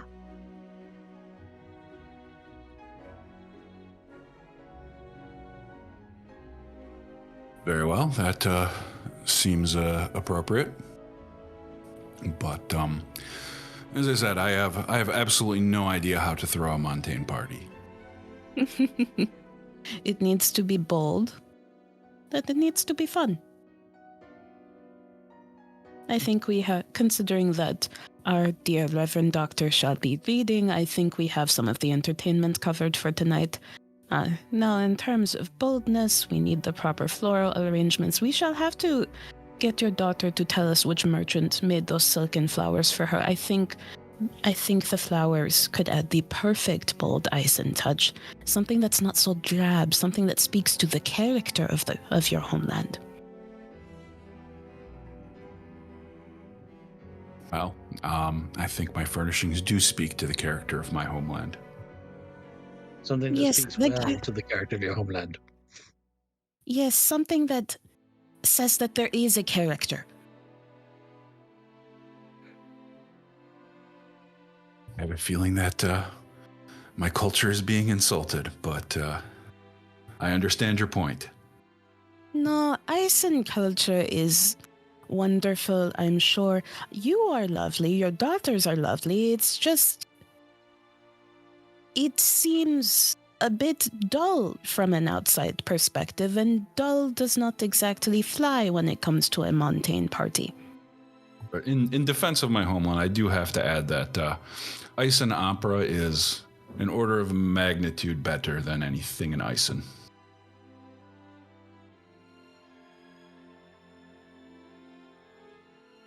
Well, then you shall have to take us all one day.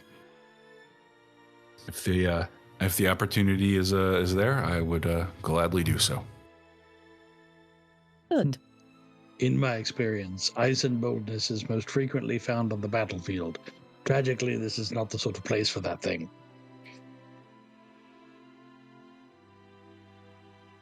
But I will endeavor to do my best. Oh, speaking of things that need to be brought up, Alexander, Yes? while I was talking with Jemay, I learned something quite wonderful about her. Mhm. She is not... Well, not all of her is the Emperor's wit. She is certainly witty, but while we were having a more intellectual discussion, she seemed to be less focused on throwing veiled insults and coming out on top than she was in actually engaging. So if you were to engage her intellect during the party, I think she would quite enjoy that. I shall see what I can do. Does she have a particular topic of interest? Well, she seemed particularly fond of history. Indeed. And Francesca, when the opportunity presents itself, I would still like to follow through on my request for language lessons as well. Yes, I know. I intend to teach you. Have an idea. It will require us to employ musicians. I already find myself fond of this idea. What is it? Well, try and figure out how to present the Strega, have everyone see the Strega, and have the Strega leave. I should dance with the Strega. Strike a dance? Contain love, a scandal. And if we can leave our partygoers walking away with the scandal of the day that Dr. Hutchison seems to be smitten with some foreign sorceress, then no one will walk away thinking, well, we must be up to something. And our story when someone asks me who this veiled woman is, what should I tell them?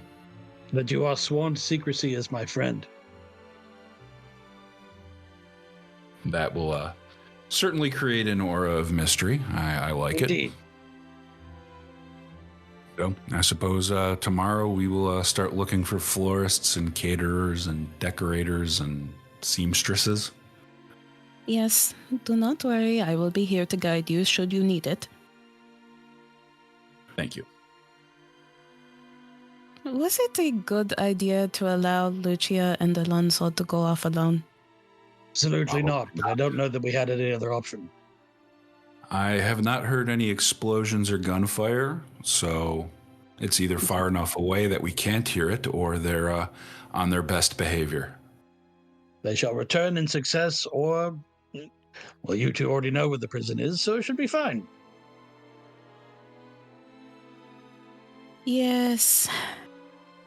I find myself having to remind myself constantly that they are adults and that they can surely take care of themselves. Well, one of those things is probably true. Yes, one of them. And Heinrich thinks to himself that, yeah, I really do need to find that lawyer.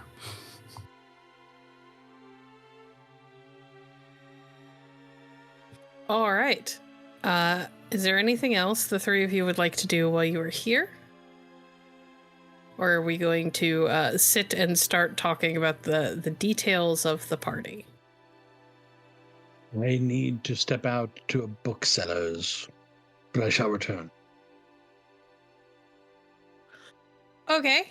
Alexander is going to step out to a bookseller's. What book are you looking for? Let me get back to you on that. Oh, okay. Cool. I need to think for a second. All right. I assumed you had a plan. All right, cool. I guess if the other two don't have anything that you want to do, we will pop back over to Lucia and Alonso. It's one thing Viviana wants to do. Yes. She promised Mila that she would sing to her. Ah, yes. Later on, as it is starting to get later, the girls have, or at least Mila is given an early supper, because she is clearly tuckered out from spending her day out all day, chasing her dog and going shopping and walking around this massive city. The maid comes in to inform Lord Heinrich that if he wishes to say goodnight to his youngest, now would be the time because she is getting ready for bed. And yeah, he will go upstairs to wish her a good night. Oh, Heinrich, I did promise your daughter a song. Of course, you may come also. Thank you.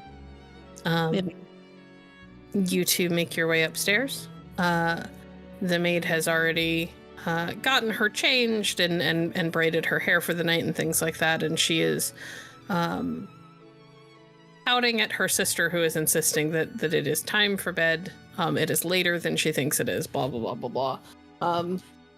And when she sees Heinrich, she hurries over and does the same thing where she tugs on his sleeve until he bends down enough to pick her up, and then she kind of throws her arms around him. But I don't want to go to bed. I'm not tired. Yes, but Muffin is quite tired, and you don't want to keep Muffin up, do you? Muffin needs his rest. But okay. And he kisses her on the forehead and carries her over to the bed and lays her down and covers her up. She snuggles down under the blankets and she looks over at Viviana, who is standing in the doorway. Do I get my song now? Yes, you do. Viviana will, with a dramatic flourish, enter the room and begin singing. All right. I would like a panache and singing roll, please. Yes. What is my target number? I mean, 15 will do the trick. Anything above 15, you can take raises for to leave a particular impression if you would like. Sure, I'll take 3 raises. All right, we're aiming for a 30. I will absolutely spend drama dice on this. I love it. Yep, and I'm gonna That's a 21. Yep, I will spend. Well, do it one at a time because you might always roll a 10. See? You only needed one. Yep. All right. So that's a 30. You sing a Vidachan lullaby, and it is Heinrich this is one of the most beautiful things you've heard. Like, you've heard Eisen opera, you've even heard some Montaigne opera. That isn't this. This is sweet, and it sounds almost sad and loving all at the same time. And for a moment, you are taken back to a time before the war, when things were simpler and you were happy, and you were a newlywed. As Viviana is singing, you have no idea what she's saying because it's all in Vidachan.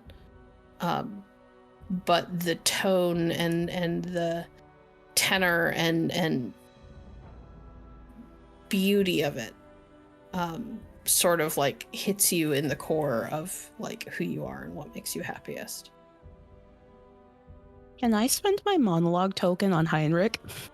You can absolutely spend your monologue token on Heinrich. That's what they're there for. Thank you for for somebody else finally using a monologue token. I'm gonna do it. Okay, what would Heinrich be thinking right now? Well, to start, he's just kind of letting his thoughts wander as he listens to the song. He thinks back kind of to the days of his youth,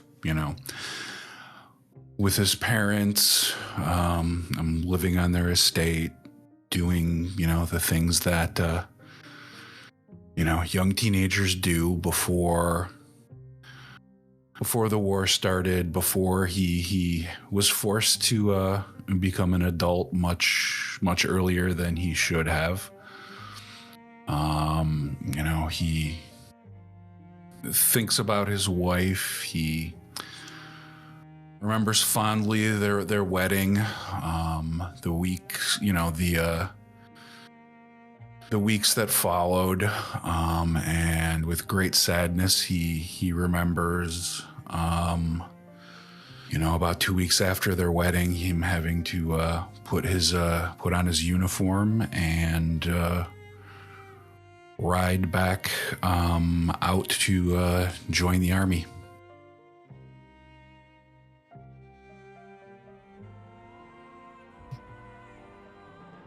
As Viviana finishes the lullaby, she sort of, she ends the lullaby sort of kneeling by Mila's bed. She runs a hand through Mila's hair as she sleeps, and then stands up, goes over to Heinrich and says, I remember my mother singing that for me when I would come back clothes drenched from the port, and she would change me, she would scold me, and then she would sing me to sleep. It is one of my favorite memories of her, when she was trying so hard to be upset, but she just couldn't be because she loved me too much. I see that love in you, the love that you have for your daughters. It's a very special thing. Go ahead. She reaches out, takes one of Heinrich's hands and squeezes it. Hold on to that, love. I know that you've been hardened by your life, but allow this part of you to be soft.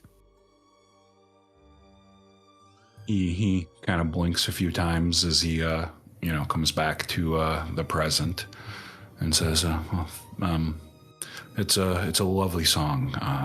Thank you. Yes, she's one of the few good things left that I have. Thank you for letting me meet her.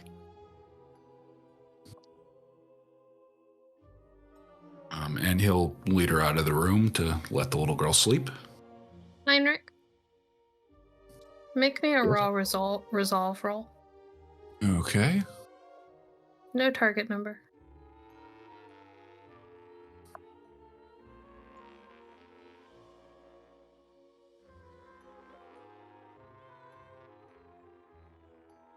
Six. Okay. You keep thinking over the song that Viviana just sang, and it's gorgeous, and you're not sure that you'll ever be able to at least forget. You don't know that you'll ever be able to forget the way it made you feel. And as you're trying to turn it over and kind of commit what it sounded like to memory, it begins to blend with another melody that is strangely familiar, but you're struggling to place. And it keeps turning over in your head like an earworm until you can't tell them apart anymore.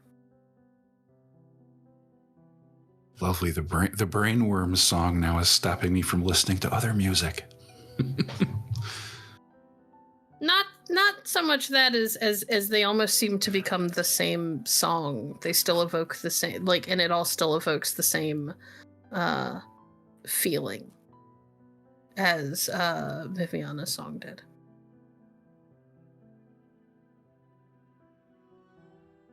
Well, shall we go to my study and wait for the others to return and find out how much chaos that the two of them have caused and are away from us? Yes, I suppose we should. Let's hope the good doctor didn't cause any chaos of his own. I trust him enough to go to a bookstore without causing a riot. Speaking of, Alexander. I have gone in search of the Legends of Avalon, as told to Christophe Flaubert du Doré, a monk who traveled with Queen Eleanor when she was in disguise collecting Avalon folktales. Interesting. It is a semi-obscure part of Avalon history. The Montaigne kings kept going off on crusade, and Eleanor was bored, so she started sneaking out in disguise among the people in order to learn the stories of Avalon. And thus she is remembered as the beloved queen by Avalons. Roll me just a d10, and I would like you to pick evens or odds. I'm gonna go with evens.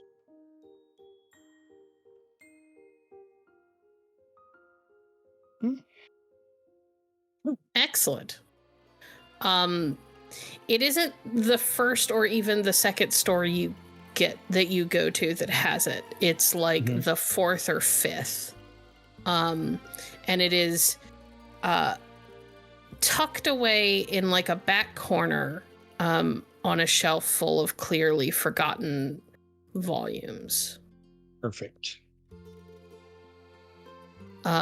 And when you bring it out and ask to buy it, the man behind the counter looks a little surprised because he'd forgotten he even owned a copy. This does look like it is used.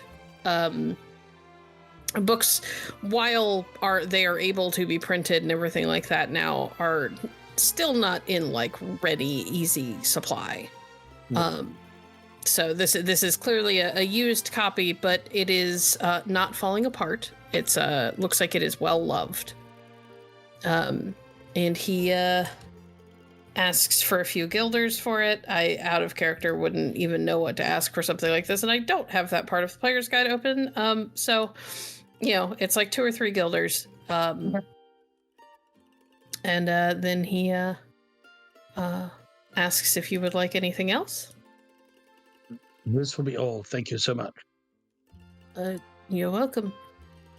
Enjoy. And he almost looks a little confused as to why an Avalonian would want a book about stories from his own home. Because, like, shouldn't you know them? But he doesn't look like he's going to ask. And I will head back to Heinrich's chateau. And if they are engaged in other things at the moment, I will quietly ask a servant to make use of a desk, because I'm going to start annotating it. Yeah, you are taken to Heinrich's study, while Heinrich is upstairs helping to put the children away, and Viviana seems to be there as well. Wonderful. I trust the planning is going well. We haven't been told much, but we are cleaning, and our the housekeeper is putting us to the task. Well, your cook, Apfelkuchen. The Montaigne will never know what hit them. I will do so. Thank you. And he leaves, and you are left with paper and things to write with. And I set to work. All right. A short time later, Viviana and Heinrich return from upstairs. Heinrich has a vaguely far away look in his eyes. But Viviana seems about normal. And we are going to jump over to the other side of the or well, not the other side of the city, to another area of the city, where Alonso and Lucia are waiting.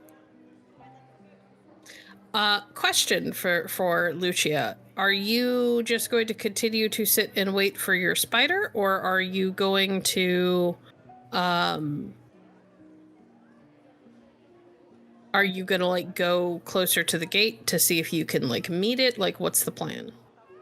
After about 3 hours, I think we've also spent our like welcome here, so I think Lucia will start heading sort of towards the palace again, just to see if she can pick up her spider. I would like the two of you to roll me whatever you have that passes for a perception check. Keen senses. Keen senses does in fact apply. I believe in and my I will case, give- that's straight wits. I'm looking for the spider, not observing the guards, correct? I would assume. Okay. You're not going into the gates, you're walking in the trees. Your target number is 20, and I will give Lucia a free raise. So Lucia just needs to hit a 15, because it is her spider. 19. Excellent. Alonso, you don't see a spider. You are, after drinking so much caffeine, coffee and tea, you are a little, you're kind of buzzing, really. And you're feeling a little paranoid because you are much closer to the gate than you are necessarily comfortable with. So you keep glancing up and watching the lightning guard that are passing by on the inside of the gate. While Lucia, you have worked with these spiders long enough that you know that in a situation like this, the best you can do is kind of stand very, very still and sort of comb the area with your eyes without moving around too much. Mostly because you have accidentally squished a couple of them over the years. Oh. I mean, they're tiny. No, it's true. Most of them are not big, so. And after a few moments, you notice a little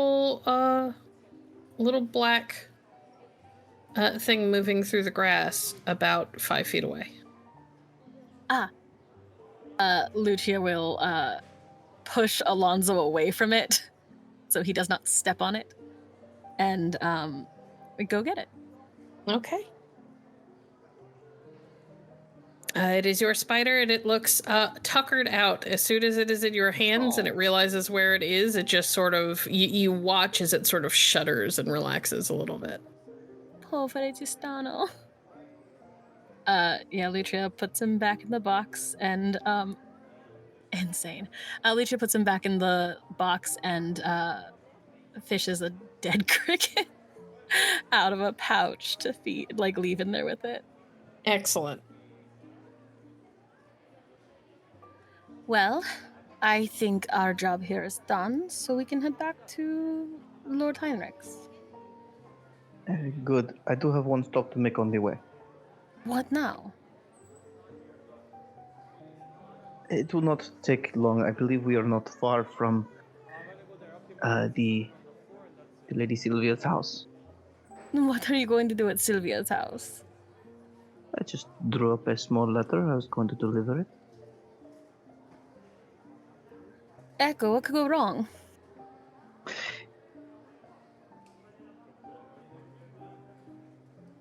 No, let's yeah. go. Yeah. Andiamo. Okay. And I'm just gonna drop off a personal invitation at with her, I don't know, door guard. An invitation to the party that hasn't had invitations made yet? Yeah, this one's personal. Oh no. Okay. You don't even have reckless. You're just dumb. All right, so I have a couple of questions. Number one, where are you getting the paper and everything from?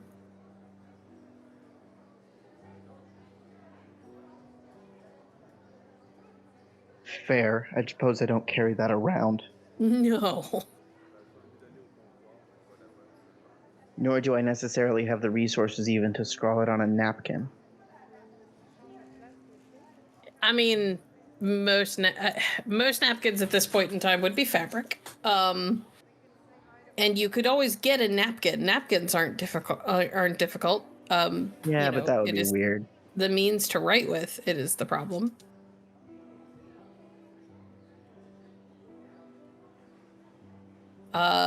And assuming that you still want to go through with this and you find somewhere to get the paper, which wouldn't be that difficult, you would just have to think outside the box a little bit. What is it gonna say? And what are you gonna tell the guards?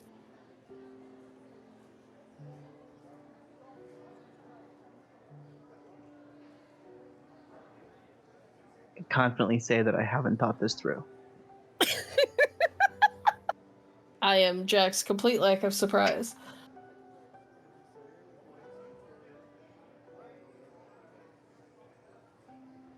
I had envisioned writing it while we were sitting and drinking coffee, but the lack of paper presents a problem that is extra steps. You should just stand under her window with a guitar. I don't have a guitar. That's true. If we should find one, I would be willing to attempt it. We should find you a guitar. I want to see this happen.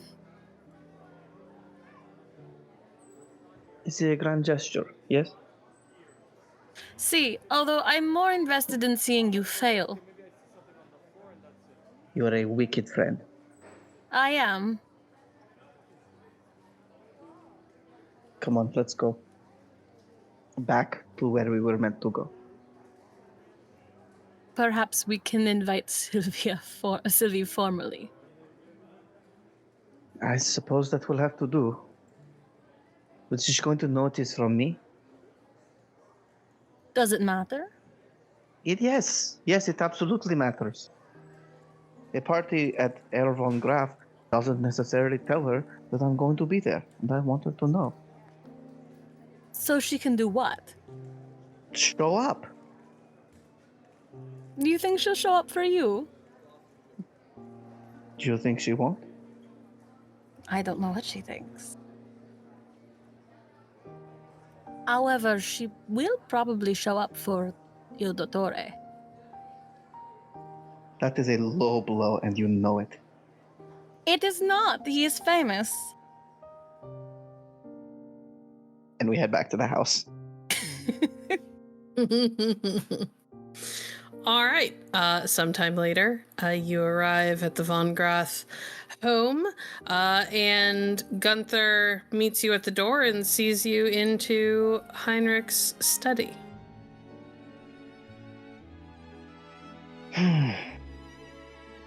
Good evening. The message has been sent. And none are the wiser, to our knowledge. And there were no explosions and no gunfire and no fire. I am proud of the two of you. Indeed, we only killed 3 people. I was expecting 10.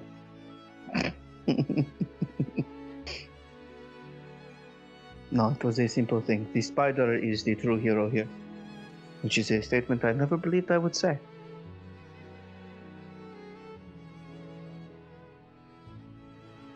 How is party planning going then? Painfully. Honestly, rather fun. I think I needed to plan a party. It's good for the soul. Heinrich, why do you not like party planning? Because I do not like parties. Would this not be the opportunity to make a party that you would actually enjoy?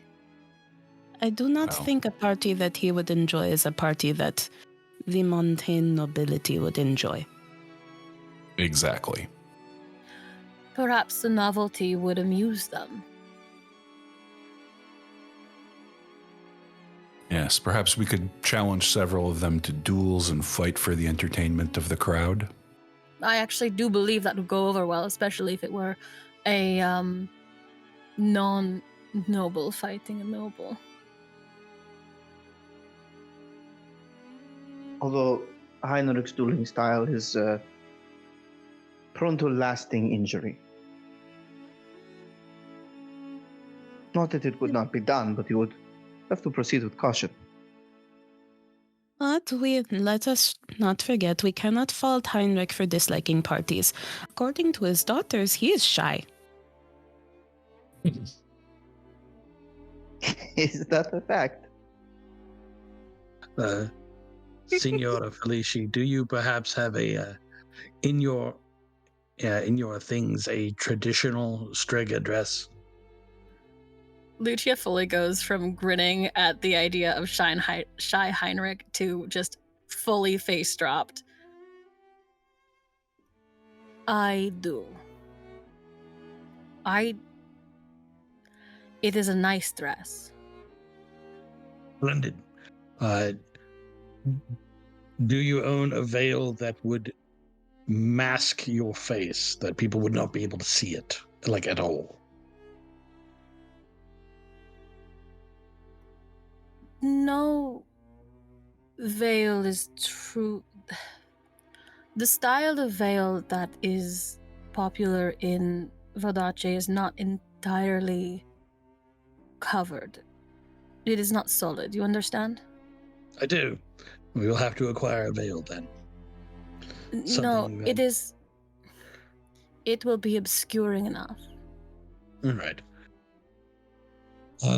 And Herr von Graf, we will need to employ probably one of your maids who will need to be made at least partially aware of what is going on. I imagine some adjustments may need to be made to the dress, just in case. They're trustworthy.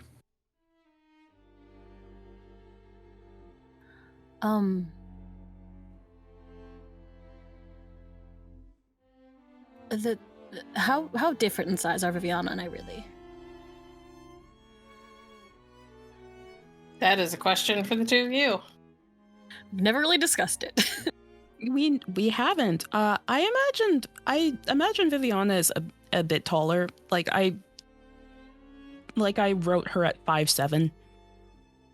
We've established Lucia is like short, but she's not like small. She's not mechanically small, so she's probably like 5. It's like 3 inches difference, so 5'4".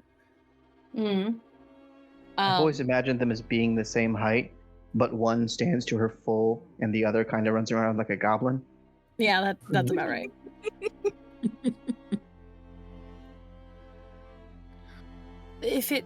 I've worn Viviana's clothing before. I think we do not need to do that much adjustment. I am uncomfortable with putting Viviana in the dress.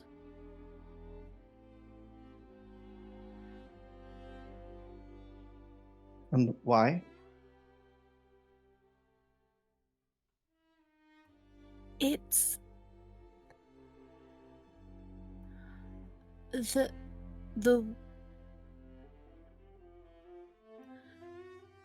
way that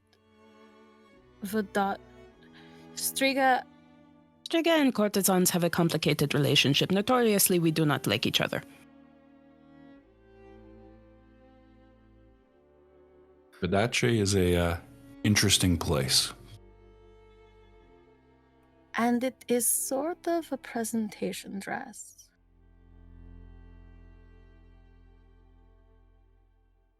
Well, that is good. We are presenting you. Or her, or whoever.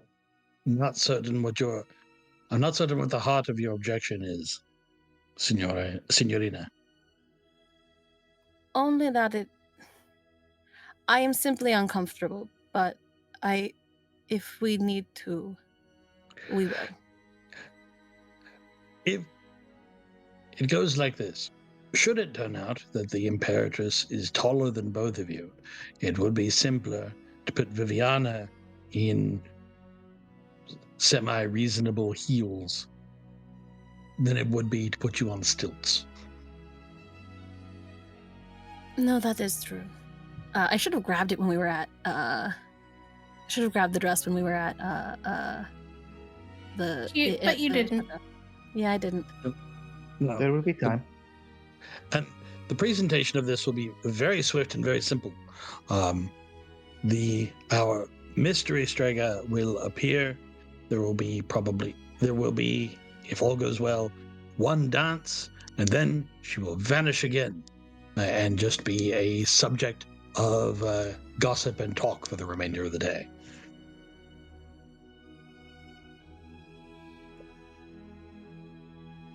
It should be fine. If you are so concerned about other people wearing this dress, I will remind you the plan is to put the Imperatrix in it. No, it is not. That is not the problem. It will be fine. It will be fine. Good. What else do we need to deal with? Viviana gives Lucia a bombastic Vodace side-eye. There it is. It's a brief one, but it's there.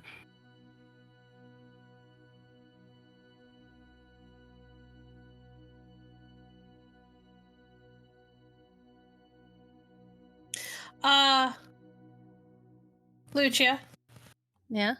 take a drama die. Why? I want to know what's going on inside your head.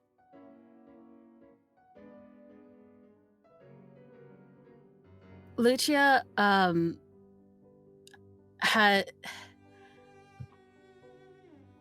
gone back, it has gone back to the Striga posture where she's struggling to make eye contact with anyone in the room, which has gotten better since she's met everyone. And she is thinking back on the dress that she has buried at the very bottom of her trunk, for the specific reason that if someone was going through her stuff, that would be a very, very suspicious thing to find. The dress in question was the one she was supposed to be presented to her betrothed in. So it is very nice and is also a thing that she has sort of promised she was never going to wear. And also, she couldn't get rid of it. So, and as she's trying to explain why she doesn't want anyone else to wear it, she is trying to reconcile the idea that it feels like the dress is her burden and she doesn't want to give that to anyone else. She has buried with it, she has her veil, which is the only gift that was given to her by the Villanovas, and it came with a single card that said, "To complement the beauty of the wearer beneath it." And that is the only correspondence she has ever had with that man. And the idea of putting Viviana in it, even to an extent putting the Empress in it, who she knows is I think she knows is a Striga. She does. Putting the idea of Viviana in it specifically bothers her, because at least the Empress would understand.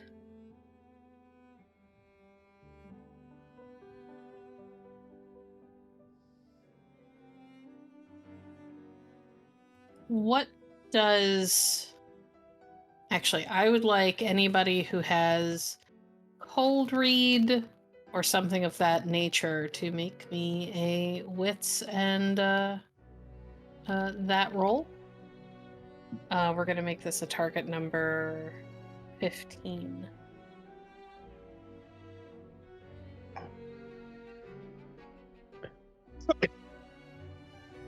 Did I push for scheming or socializing? I'd allow socializing. What about perception? No. This is specifically an ability to read people, not necessarily to notice something.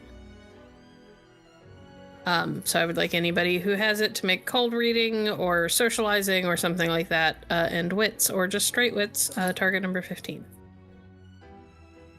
I would like to take a raise. Okay. Did you say you were allowing straight wits? Yeah, if you don't have socializing or cold reading or something like that. Okay. Wow.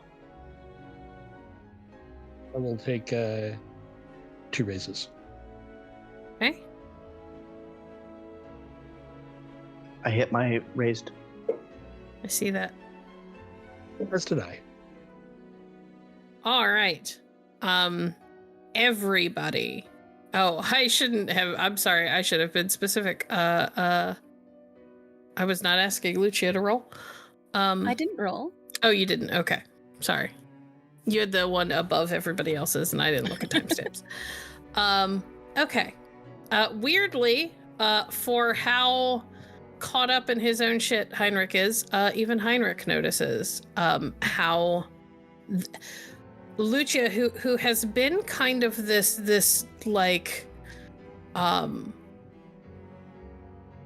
source of like frenetic energy around all of you since you met her. Like, she very rarely gets kind of withdrawn and whatnot.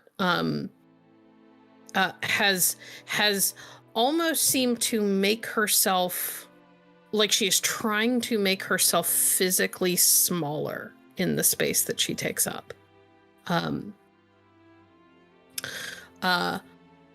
Alonso, you notice that she is pointedly not meeting anyone's eyes. And Alexander, you notice all of that, and have the benefit of, given that you are such a learned and traveled man, you imagine, and you can read that there is a level of almost, it's not quite guilt, but almost something akin to guilt on her face at the idea of anyone else wearing that dress. And you are reminded, I don't know if, I can't remember if Alexander has been to Vidace, but you are reminded of things that you have heard about their culture and about the kind of very strict, intense rules and oppressive nature of their society on Strega specifically.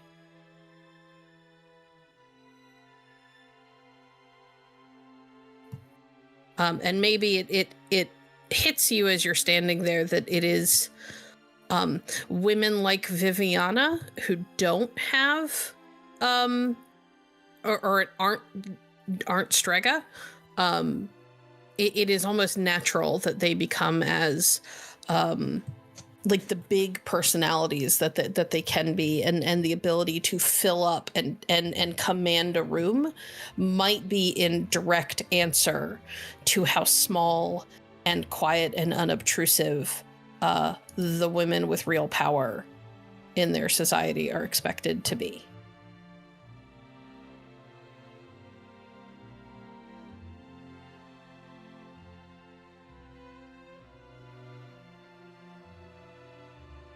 Alexander will put his pen away. He's sort of watching this over his glasses. He looks at his book, scatters a bit of dust over his notes, stands up.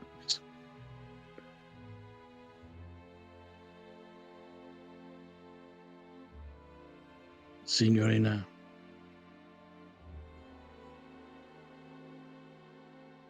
are you all right? Why wouldn't I be? Why, indeed.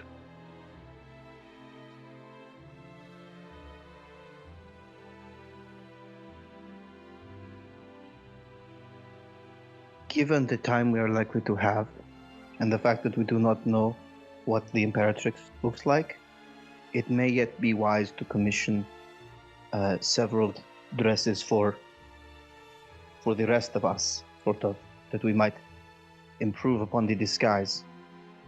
It shall be less important that we appear as, or that you, indicating Lucia, appear as a Strega at our party, and more important that the Imperatrix appear as one during the shell game.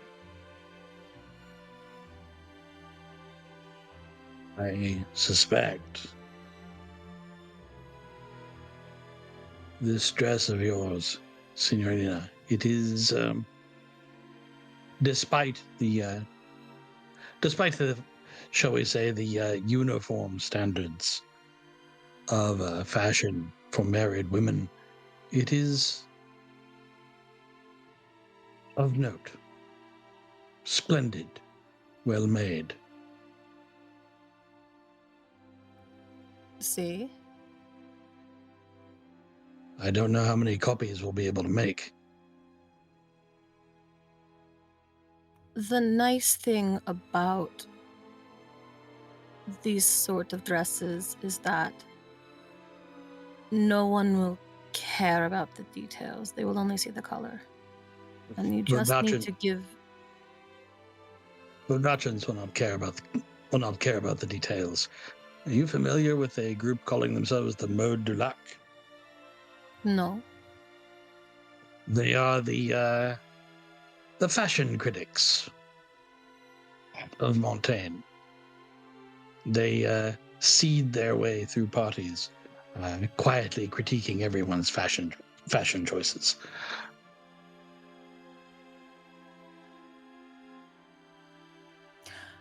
Are you implying that it's going to be torn apart by gossip magazines? No. What I'm saying is that if anyone would be able to tell that it's not the same dress, it would be them.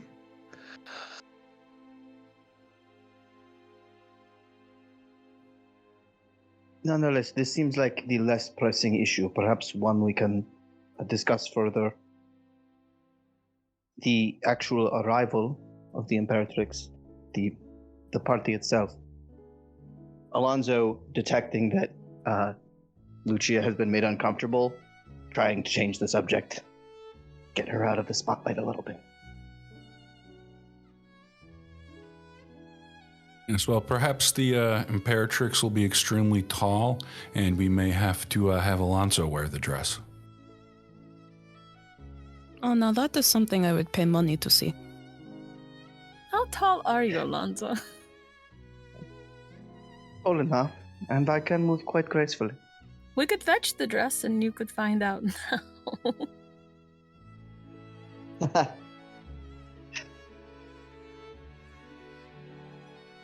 This is a joke, yes. Maybe. Well, You're joking? No, I am not. I guess I am, because you could just try my dress on and then we would... When have you ever heard me make jokes? And he smiles a little after saying that.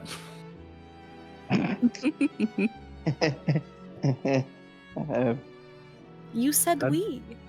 How do you feel about shaving your arms?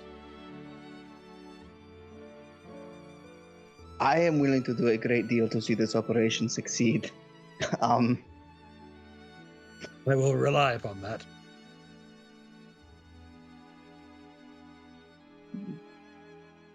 Good. Yes, excellent. But I think we'll be fine. If nothing else, one thing I think we can all count on. However tall the L'Imperatrice is, it will not be taller than L'Empereur, who, as I understand it, is of average height. So it looks like we won't be putting Heinrich in the dress. Odds are no. It would wash him out anyway. More. Wash him out. More.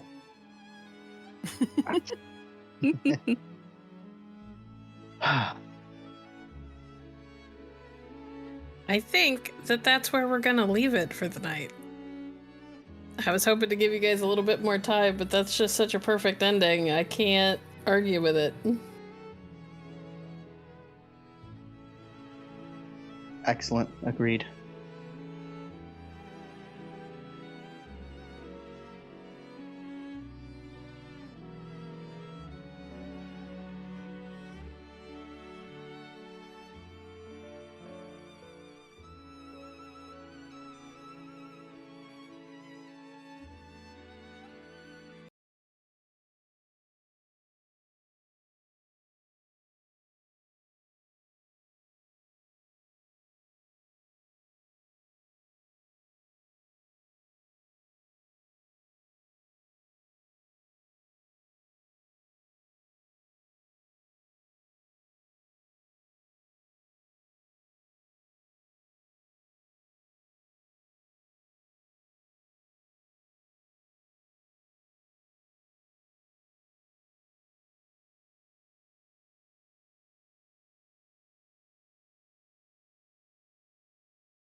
Thank you for listening to Opus Dei Requiem, a 7th C First Edition actual play by Hollowed Haven Studios.